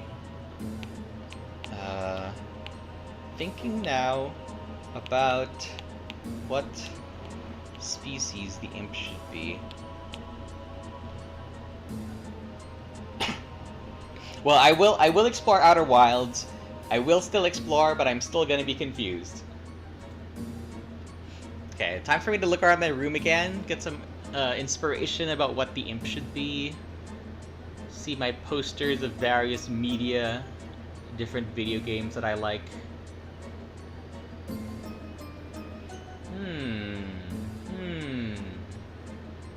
I don't want to make the demon a dragon, because I feel like that's a common thing. People do that.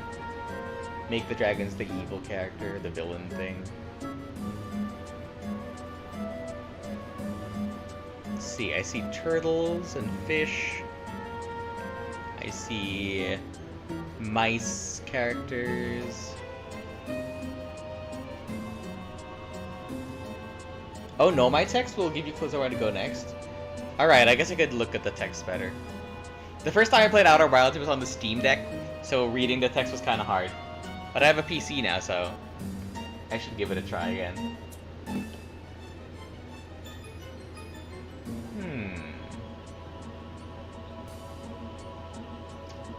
Okay, so getting some ideas here.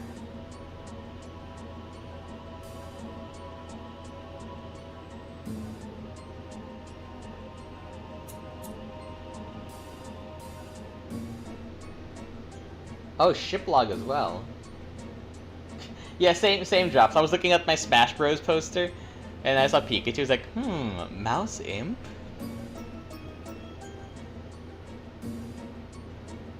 Rabbits. That's a good one. I feel like I'll do that, yeah. Let's do a rabbit imp. This makes me want to have a good character that's a wolf, so that the rabbit will be like overpowering the wolf in the Blood on the Clocktower context. Because so far we have not really needed to. I mean, we're only doing 4, so as much as I can, I want to do different species for everyone. Until the point that it becomes difficult to do so. Oh yeah, the actual animal named Pika. Let me see, because I've never actually seen a Pika.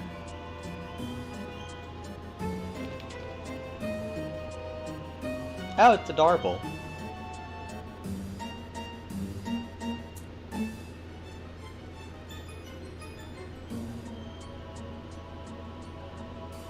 I do like a rabbit though, but I will keep this Pika in mind. He's so tiny. Kind of looks like a vole.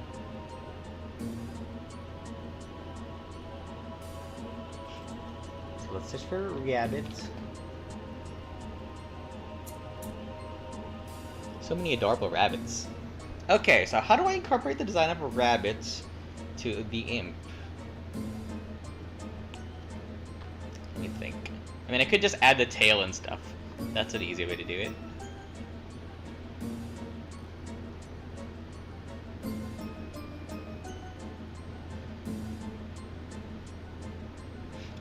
When I'm staring at a blank canvas, it's because I'm visualizing my drawing right now. I'm like drawing it in my mind.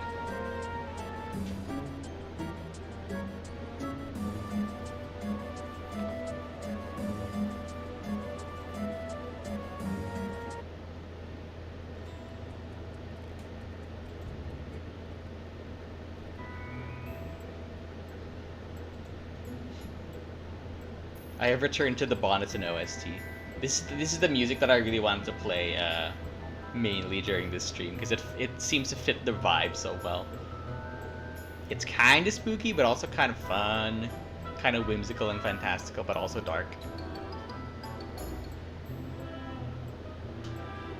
Okay, I'm still thinking. I'm imagining what pose it would be in. I'm imagining what elements would be in it.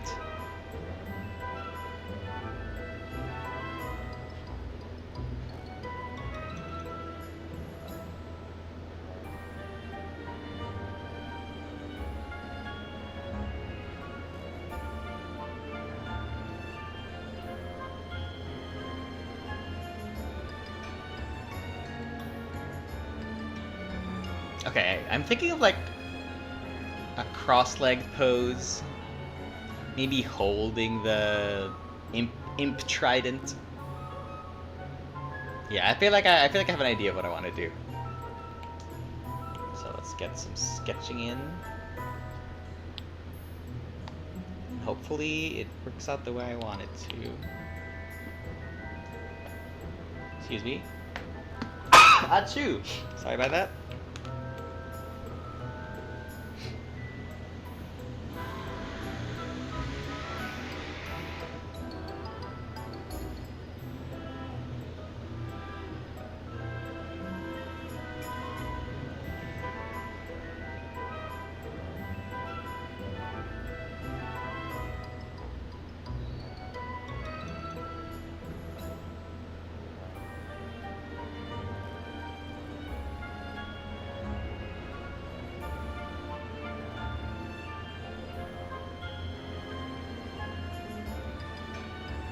Sorry. I haven't mastered because I know that what streamers do, that they would mute when they have to do that. I haven't mastered the art of doing that.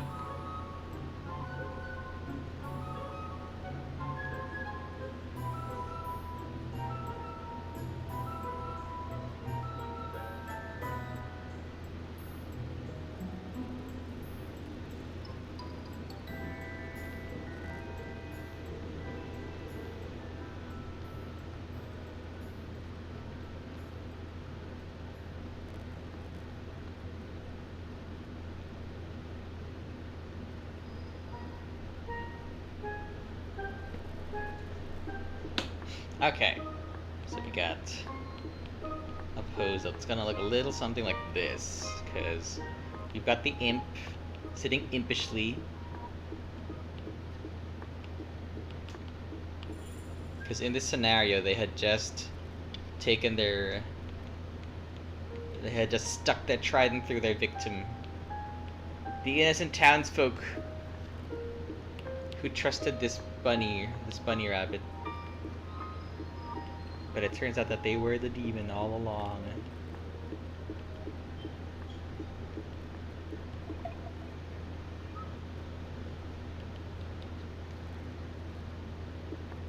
So in my mind, they would be holding it like this.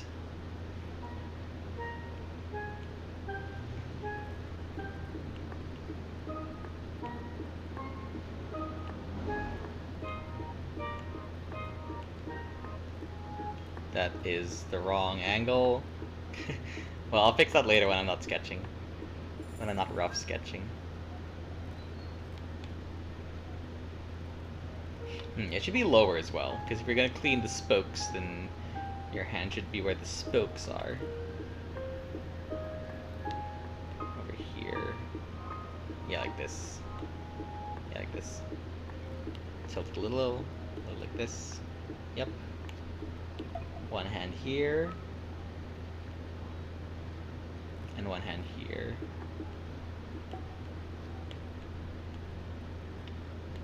I should move this leg up a little bit as well.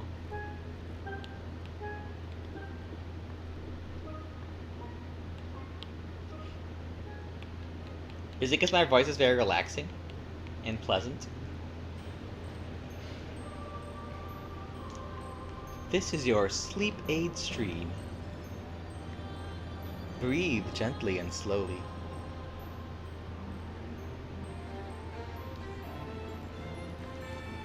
Use your relaxation time to evaluate what happened in your day.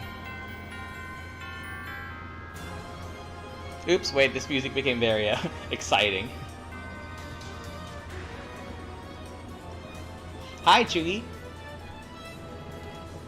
Yeah, I pinned the website of Blood on the Clocktower to the top of the chat.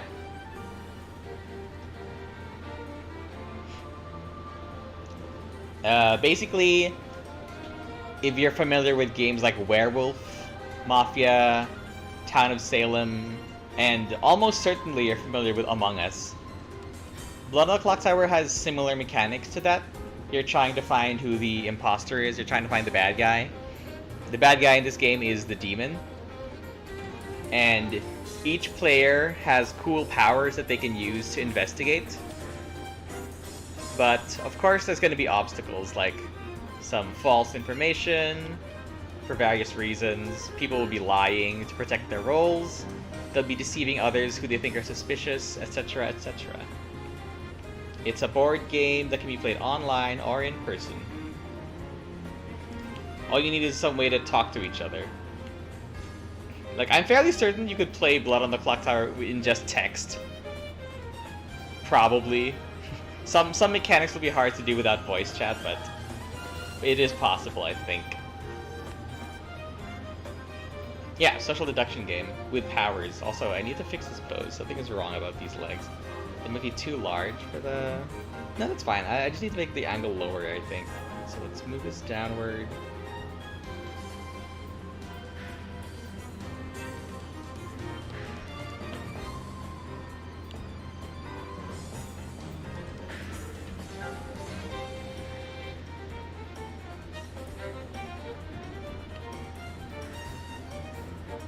Okay, let's not finish the whole Roach Limit song, even though I love this music. I want something a little more moody. Like this one. Yeah, so the different characters that you can get in Blood on the Clocktower have cool names and cool logos. Like, they have cool little icons. So what I want to do now is to draw my interpretation of those characters as furries, as animals, as beast folk. So here are the ones that we did earlier in the stream. Over here, these three up here.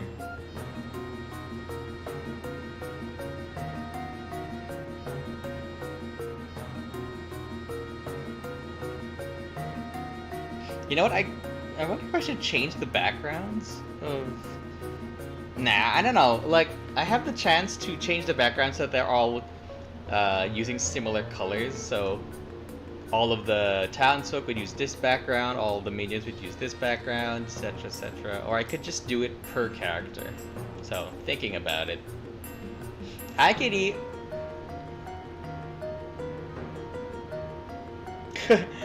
There's an online version, Katie. The online version, I'm pretty sure there's a free version, and then there's like the advanced version, which you have to join their Patreon for. But there is a free version online.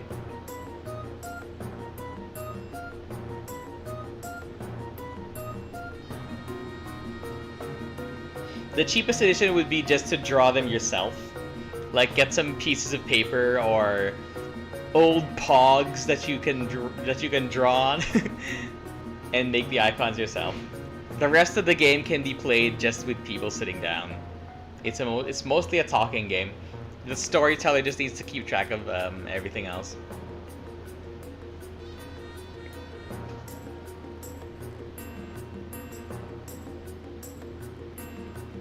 Well, you can draw it yourself if you since it's quite expensive. Also, hold on, I need to check my... Okay, good. I was worried that it is! My screen is like slightly moved to the left. So this whole time you've been catching a tiny glimpse of my desktop on the right. I need to move that a little bit. There we go. It's another staple of my streams. Something being slightly off but not bothersome.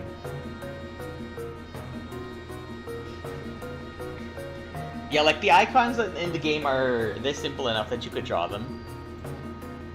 You just need to make it so that the icons are they look the same from the back, because you don't want to give away which character each person is playing by them like holding it. So they look like this. These are the tokens that you get in the base set.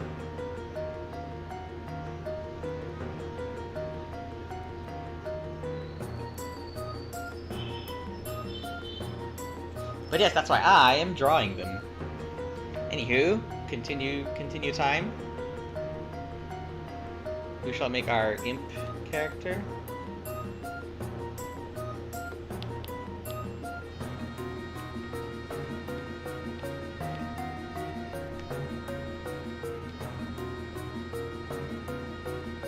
Yes, it's the cave friend area. I thought that the Cave Friend area fit the mood of the stream, so I added it to the playlist.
Okay, so I think this is what they look like when you're sitting on a chair.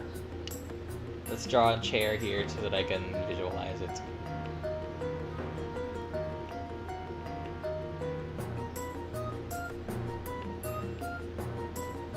Thanks, Poe. This is the demon character. I was talking earlier about how much I love this character. Even though in a Blood on the Clocktower game, I would probably be very pressured to play on the evil team. So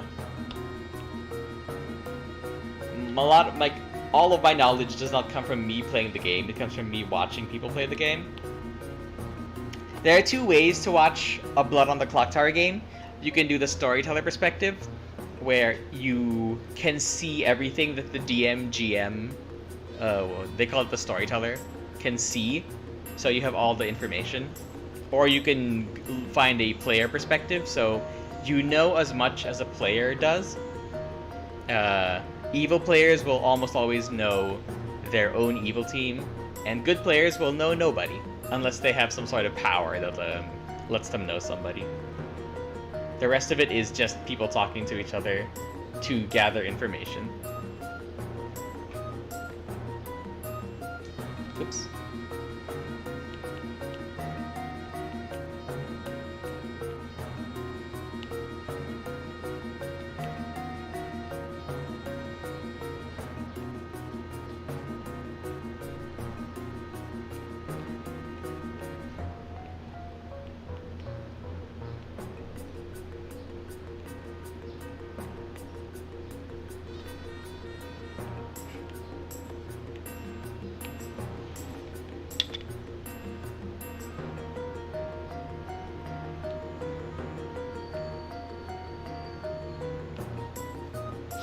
If you want to get into Blood on the Clocktower, one of the ways you can do it is to watch character showcase games, character showcase on the Blood on the Clocktower YouTube channel,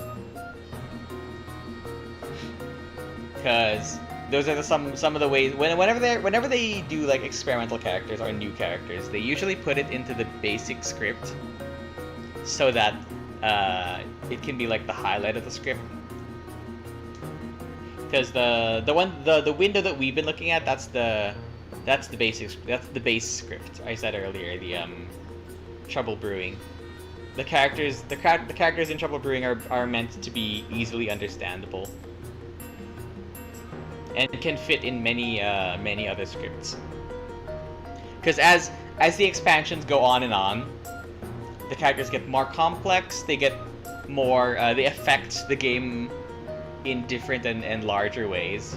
The whole thing that pushed me to make this stream now is because they recently released their last character for a while. Like, they said that they aren't going to be releasing any new characters for a little bit. And the last character they revealed is a totally game-breaking character. I love it. Hold on, I'll search for it. Hold on, I'm searching for it. This game-breaking character, here it is. The Wizard. So the Wizard is a minion And the wizard's power is you can make any wish, like anything, for the game. But if you make that wish, the storytellers might make you pay a price in exchange for it. And also, they will most likely leave a clue so that other people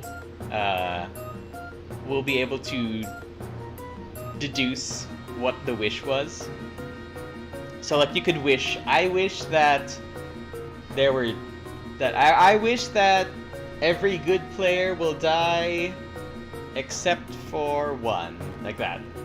And if the storytellers can find a way to make that balanced, then that wish will come true. Or like, I wish that the demon will be unkillable until the final day of the game.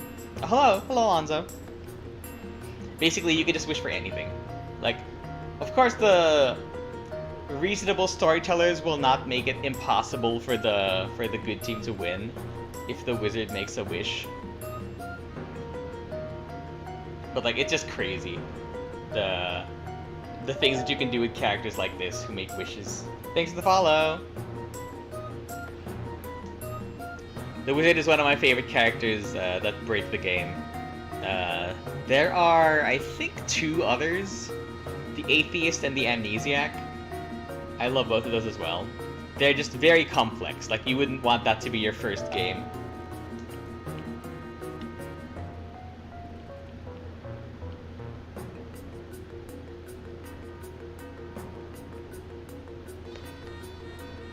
Hold on, you're not looking at down. You must be looking at the floor. So over here.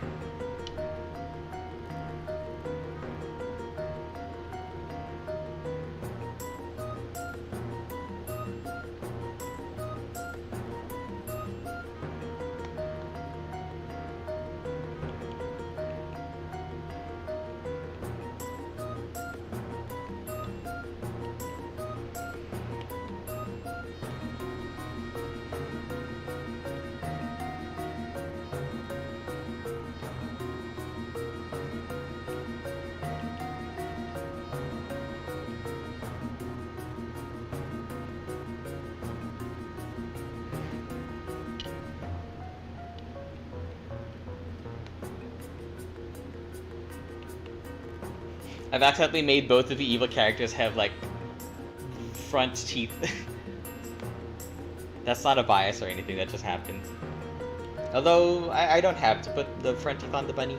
That's just more of a cartoonish thing, so for this one I won't. Let's give it fangs instead. Yeah. Hehehehe. Kinda look like a bat now. Yes, yes, Alex.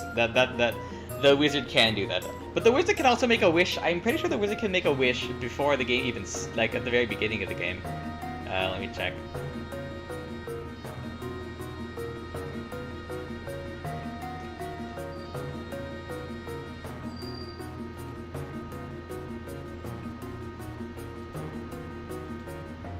Yes, the wizard can make a wish at the beginning of the game. Thanks, Cubo. Yeah, so in my mind, the imp has just slain someone here, and they're just sitting in that person's house, cleaning up the blood from the trident, from the pitchforky thing. It's got some flowing garb on this character actually, here as well. They think themselves the ruler of this town.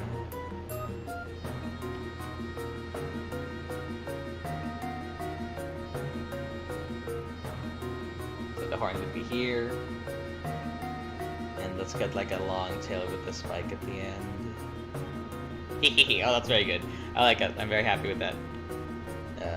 But I do want to have a cleaner line art.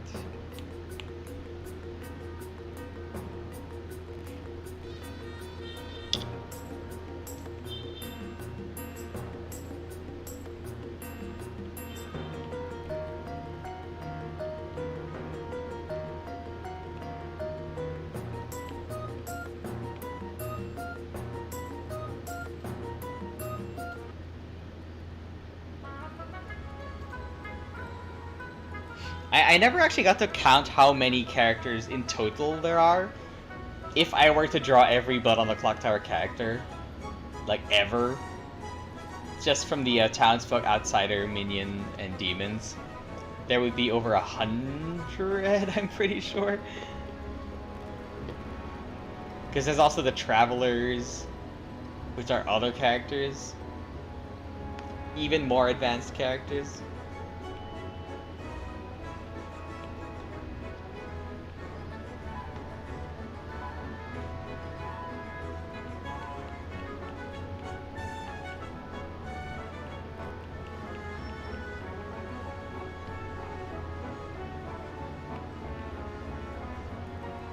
Yeah, Forest Maze.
Hehehe.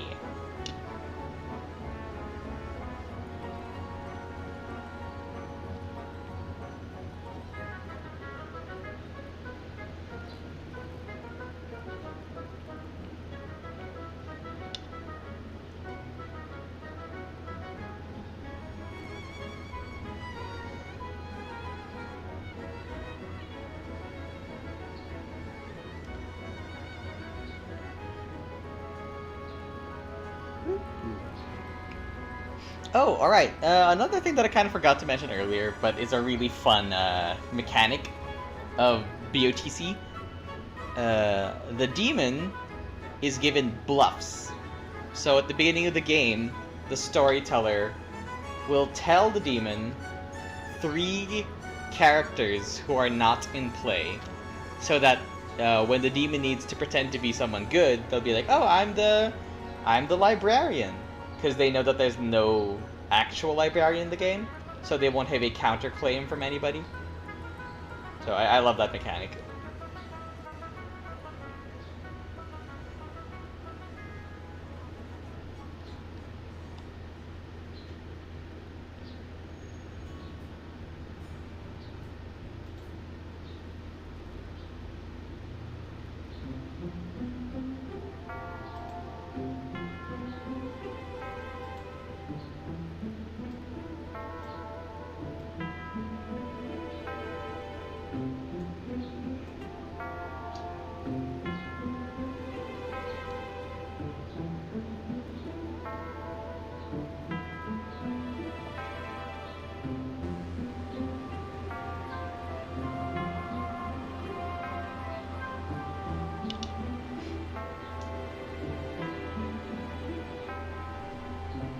I think I'm gonna draw the horn and the tail in later with a different color.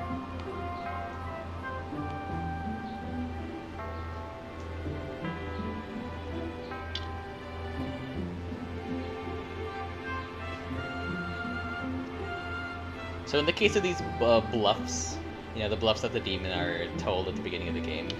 You know, you just be like, oh, I'm an unassuming farmer. But actually, nope, I'm the demon. I'm the diamond.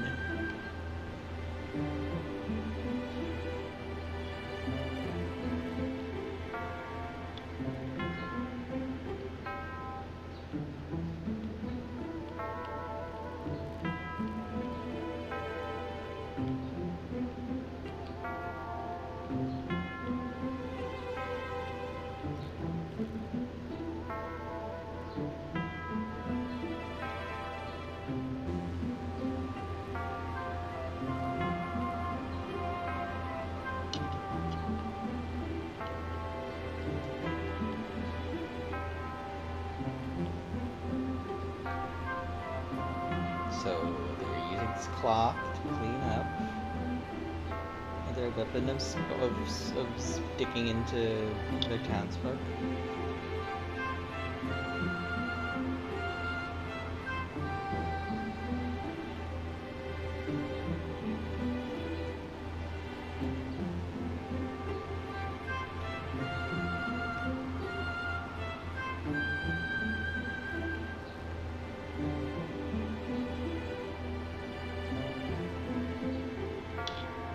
Okay, one hand here.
Let me resize his hand, actually. A little bit.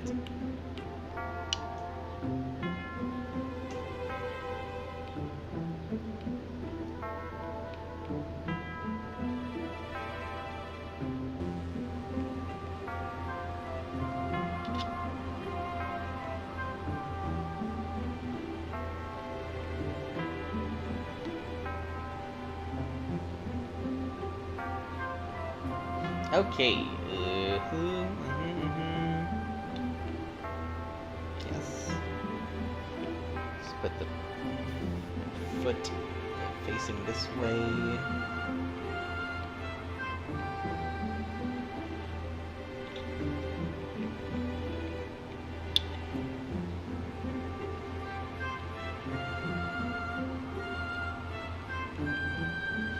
That slightly tattered cloth over here. And then the other leg this way.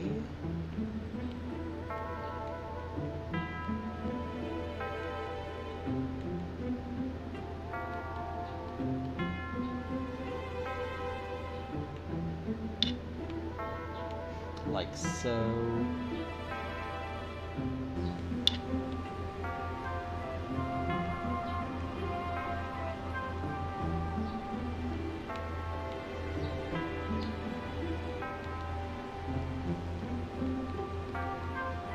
Imp Wabbit. Ah, yes, Chewie, this is the imp. This is the Imp Wabbit, according to Kibo.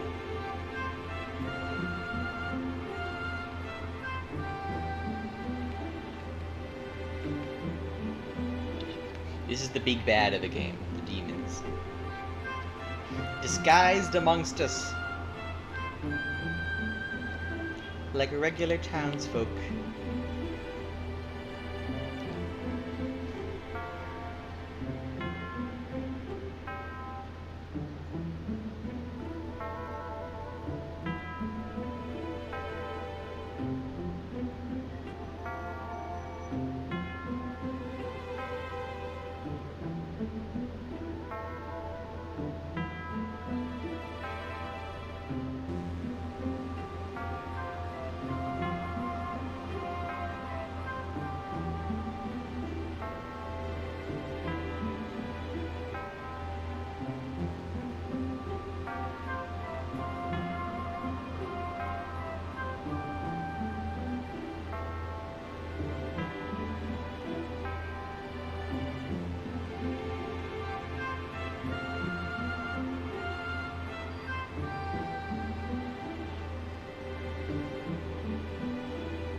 Elmer, huh? Is there a character that wields a gun here? There's a character that wields a crossbow. Yeah, there's some characters that are fun because they're kind of a gamble. They're like a big time gamble. Uh, the earlier you use your power. So there's a character in this game called the Slayer.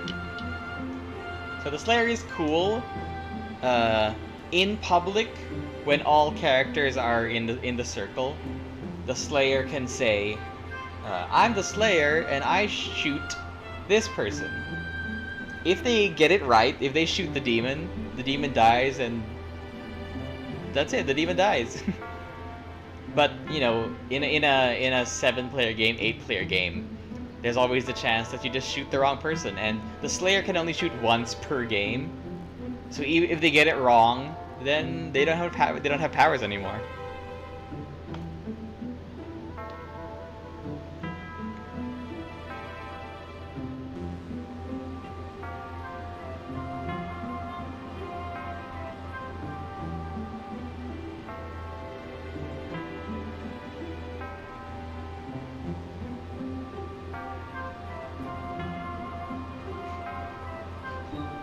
I have seen games where the Slayer shot the demon, but there are ways for the demon to continue to either be alive or for the game to continue going even if the demon gets killed.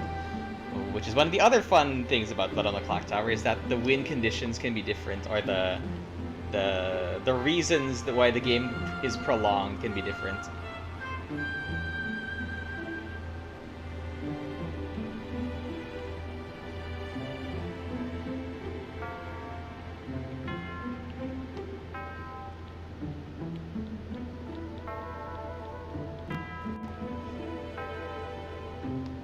The mixing and matching of characters to make the scripts are so fascinating to me. I've tried to make my own scripts just for fun, but the tried and true scripts are the best ones. The ones that have been played by other people, play tested by other people. So when I say script, what I mean is before each game of Clocktower, players are given a little guide. That guide will tell you, hey, these characters are in the game, so the rest of the characters that are not there are not cannot possibly be in the game. So for example, let me open the game again here. Boop. So there are over let's say there are 50 plus townsfolk. But in this script, the base script, Trouble Brewing, these are the only 13 townsfolk that could possibly be in a game. So, in a game with 7 people, there would be 5 townsfolk. So, only 5 of these 13 will be in play. And you just have to try and deduce who's here. Because not everyone's here.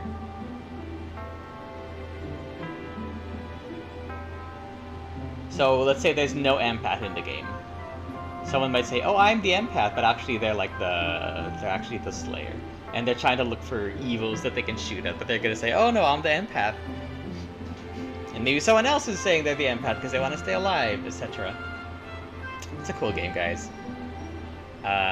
I don't know how well I'm able to explain it other than just the way that I understand it.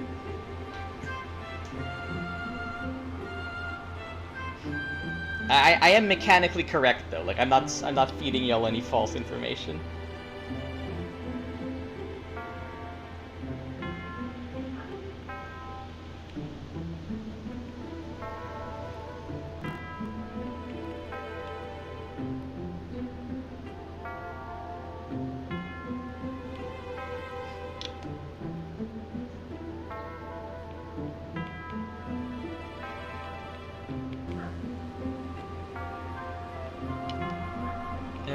This innocent rabbit farmer was the imp all along.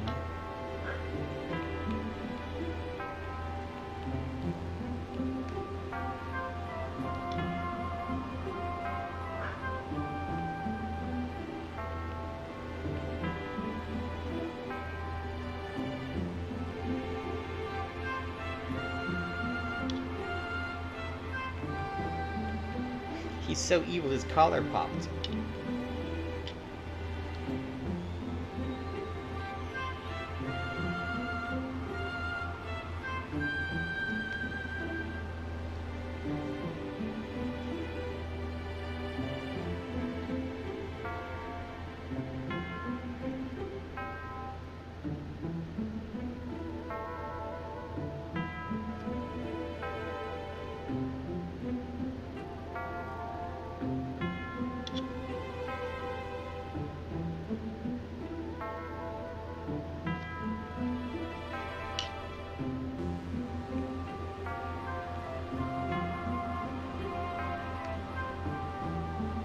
Okay,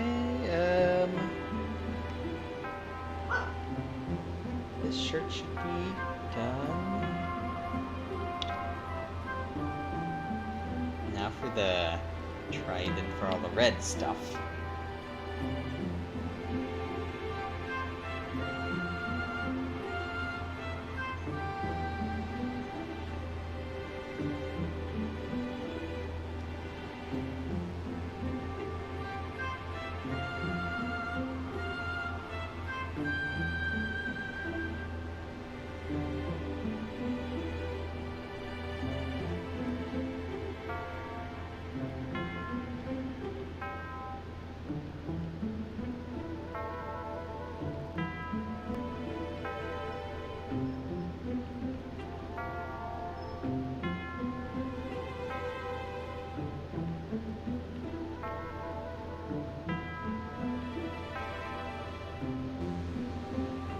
Good night. Thanks for watching.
Alright.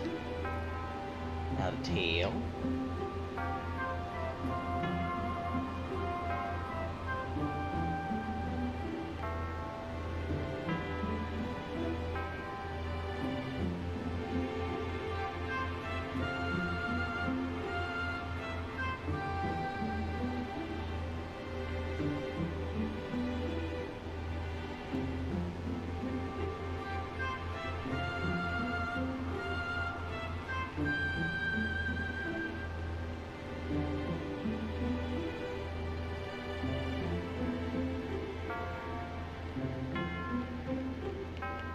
There we go.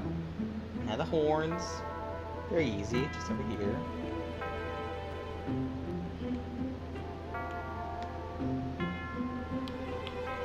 Now the chair that they're sitting on.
Okay, let's take a sketch out.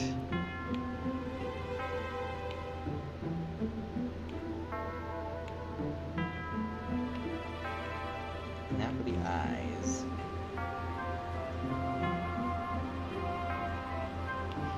Just looks slightly bent. Let me adjust that.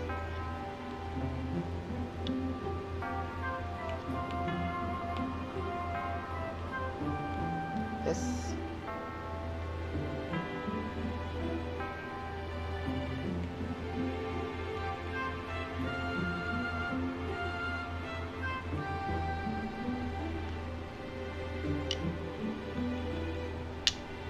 And save.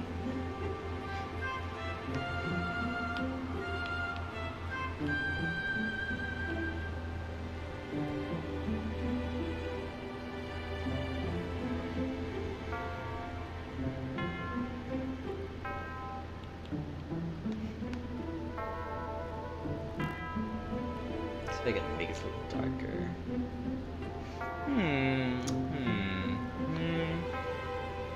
If I make it lighter and then just add the shadows myself, I could do that instead.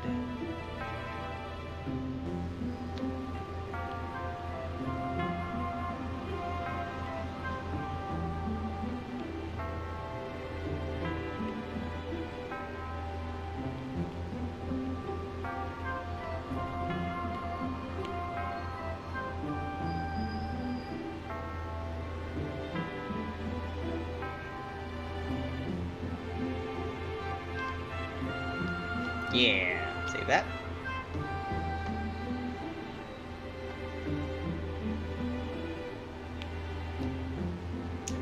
Still not sure about this background color. I think a bit more close to that.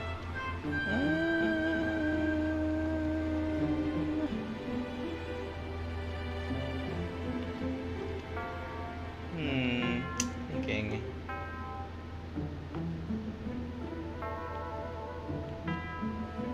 Ooh, too much. Definitely not that.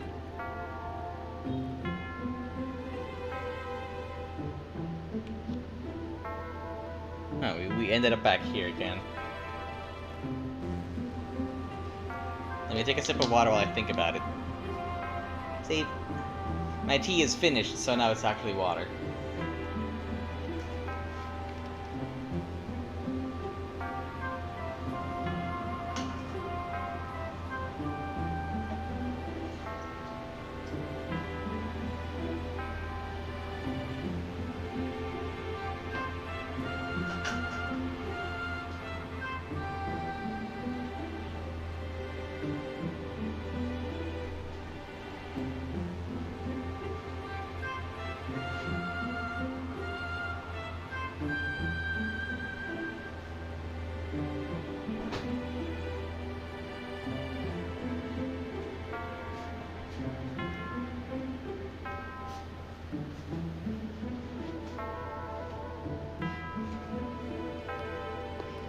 I'm back. Yes, Poe?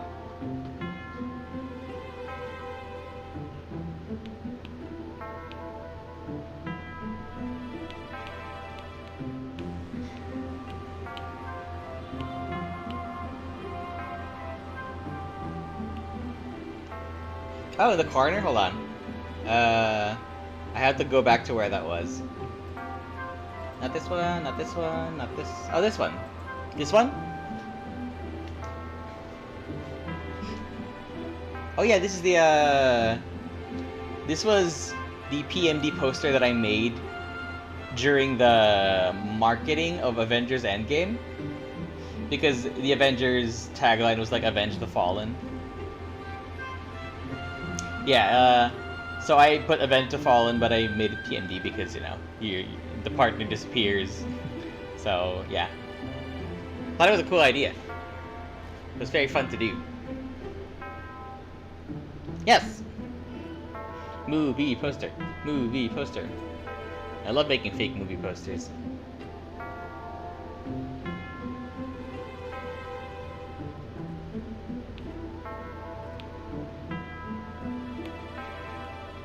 Oops. Wrong layer. Move the layer, Kronk. Wrong layer!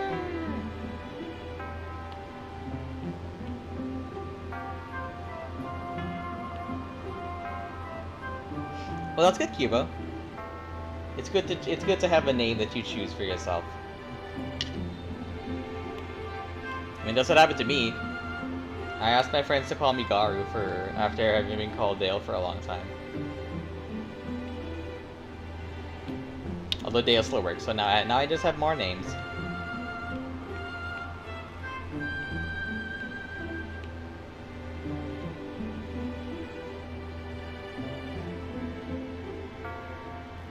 Let's put that there, and then for here.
Alright, see you, Stanley. Thanks for coming. I will be once this this particular one's done, then I'll be done for my project for the day.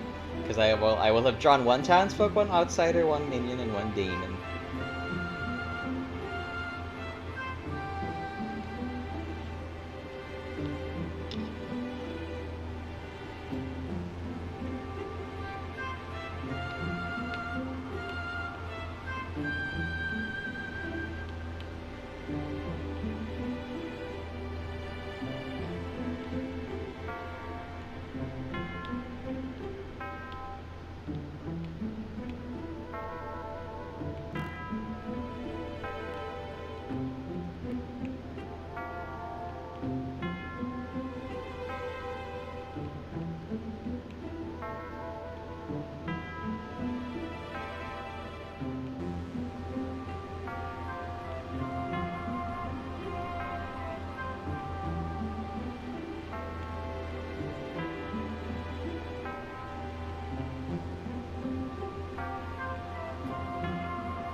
Maybe I need to color it in. Maybe add another glowy layer instead.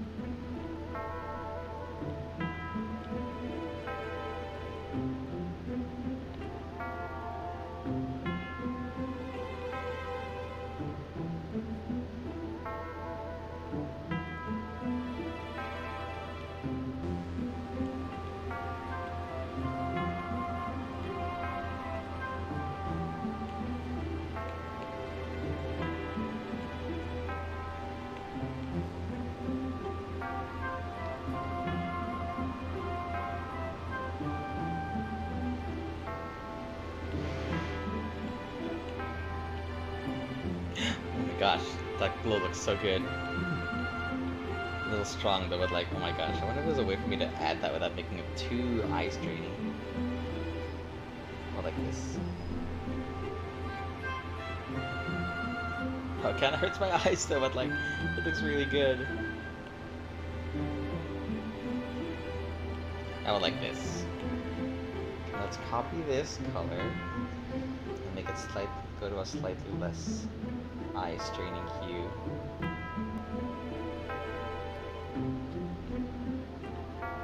Oh, you did you, Cubo? How do you feel?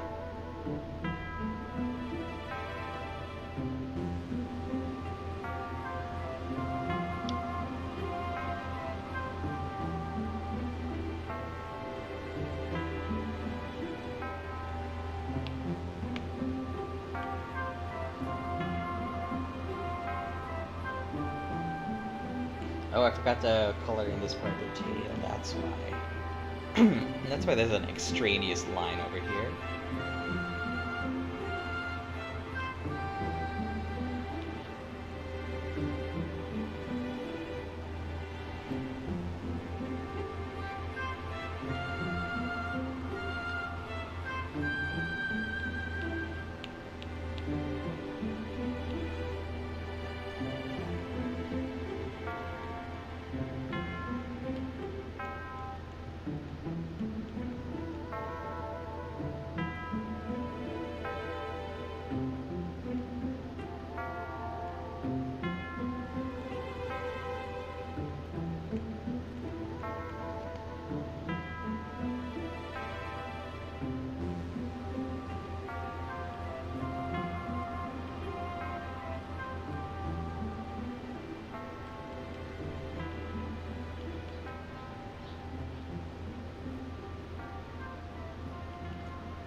Alright, save that.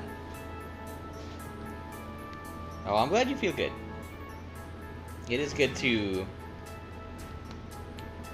be able to determine your identity for yourself, to feel assured in who you are, in who you define yourself to be.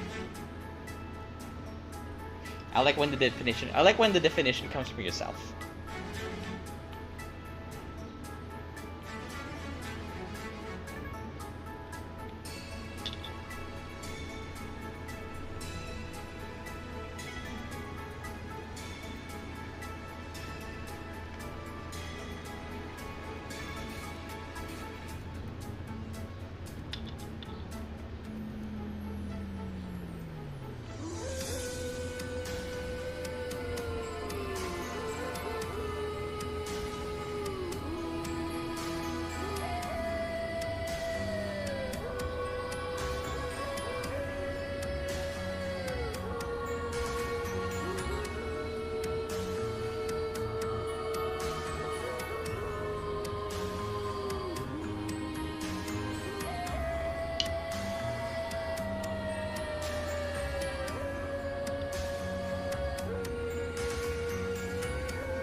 Yay! Oh, this is really good. I'm very proud of this one. I'm very happy with this one, very satisfied.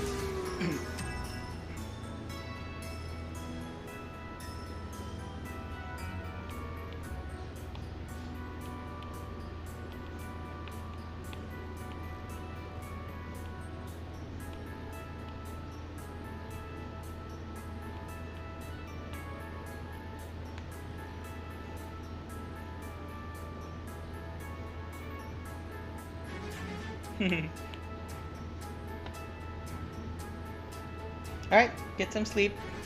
I will be ending stream soon as well.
Night night.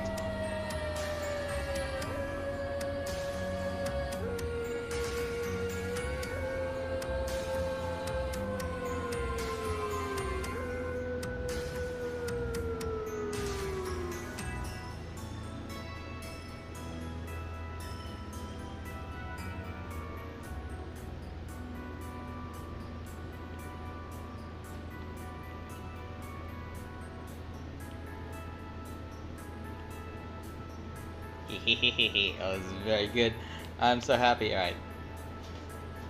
One more thing. Let's try if I can add some like glow around his eyes.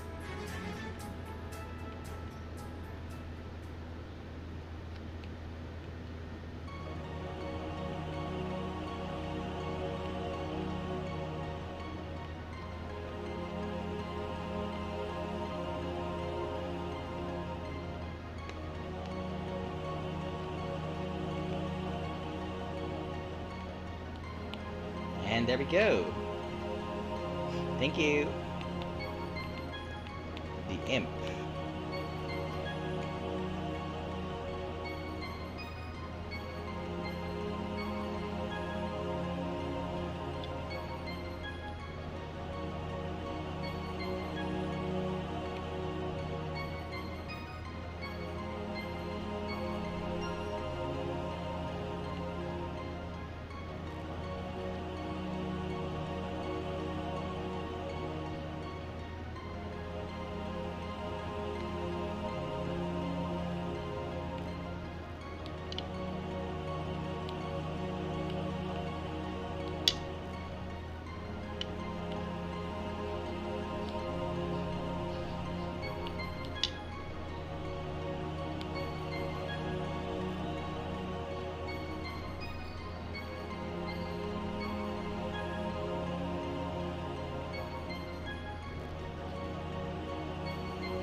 Yes!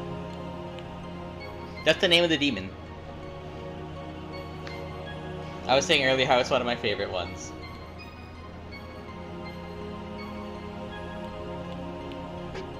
Yes. The special power of the imp is that, yeah, if it kills itself in the night, the minion becomes the imp instead, so the imp can be like, oh, I was innocent, see, because I was killed in the night by the demon. Ooh. It's obviously not me. Anyway, save time. Export. So yeah, the way I'm thinking I'm doing this is that the townsfolk, outsiders, and minions will all be like bust shots. But all the demons will be full body because there are only... The demons are the least amount of character types. I think there must be like maybe a dozen demons. Meanwhile, there's like 50 plus townsfolk and maybe around 20 to 30... No, maybe like 20. 20 outsiders? And minions? But the demons are definitely the least. So I want them to be full bodies.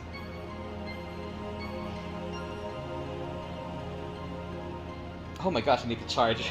Hold on, I just saw my battery power. Click. There we go. Alright, so...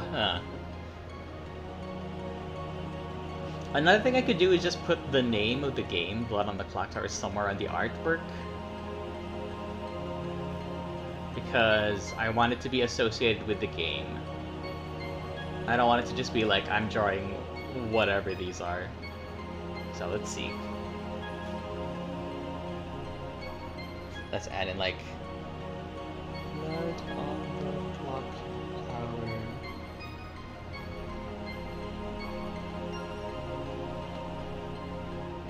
Let's make it white. Put it down here. And now let's put that on everything.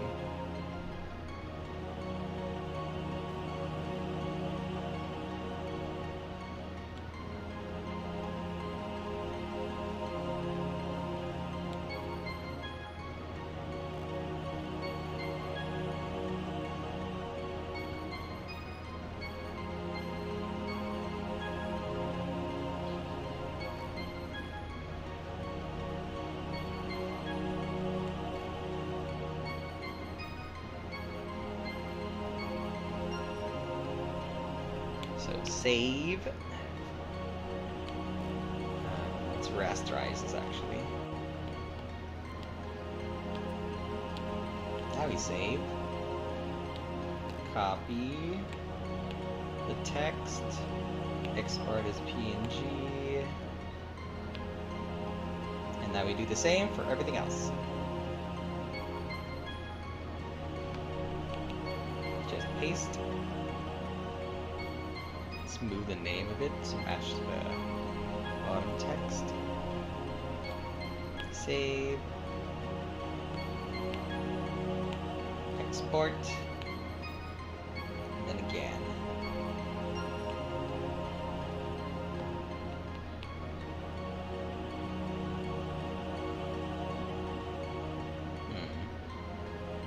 So it should be a dark color version as well.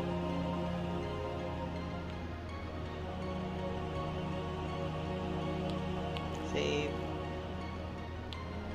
Export.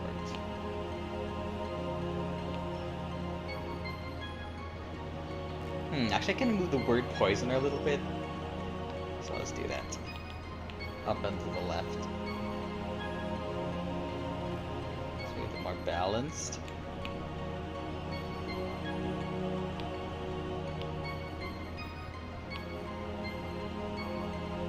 And finally the imp.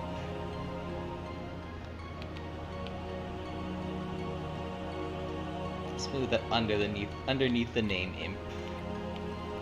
Down here. It is not able to be read. Hold on.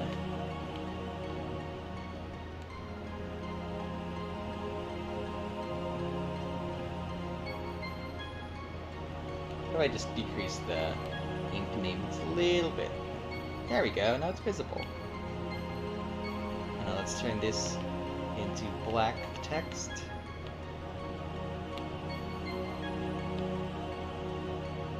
Nope, we can't see it there. White's better.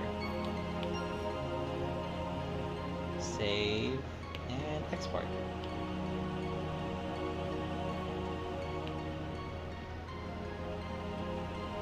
Ah, there we go. Very happy with this. I'm so happy that I was able to start this project now. And just geek out about BOTC on stream. I think this means I can now put this message up, boop, and put this message down, this window down. Oh boy, oh that was so fun. Thank you guys, thank you folks for watching me. I want to see who we can raid out to. Thank you. Who is streaming right now? There's a bunch of people here on the side.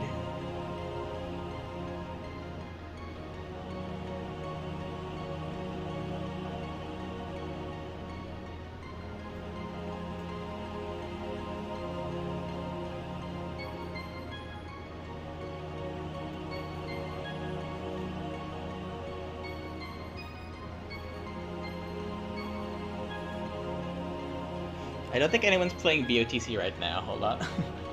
But let's see if there are. What are the chances? Oh, there are people playing. Oh my. The problem is I don't know who these people are. I don't want to be... Oh wait, the Grimoire? Hold on. These guys supposed to be like finishing up this stream. Because I think this is the... I think this is the channel that I watch. One of the channels I watch. It is! Alright. Hopefully they're not finishing up. That way I can actually catch up to something. Alright. So, I'm gonna raid us out to a stream that is playing Blood on the Clocktower right now. Hopefully they don't mind. And... when do I want to stream next time? I'm not sure yet. Honestly.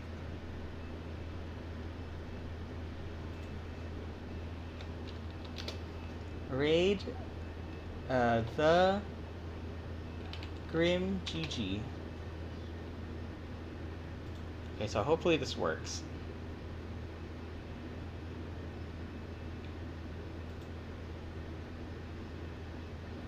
Follower or subscriber only chat. Oh, alright.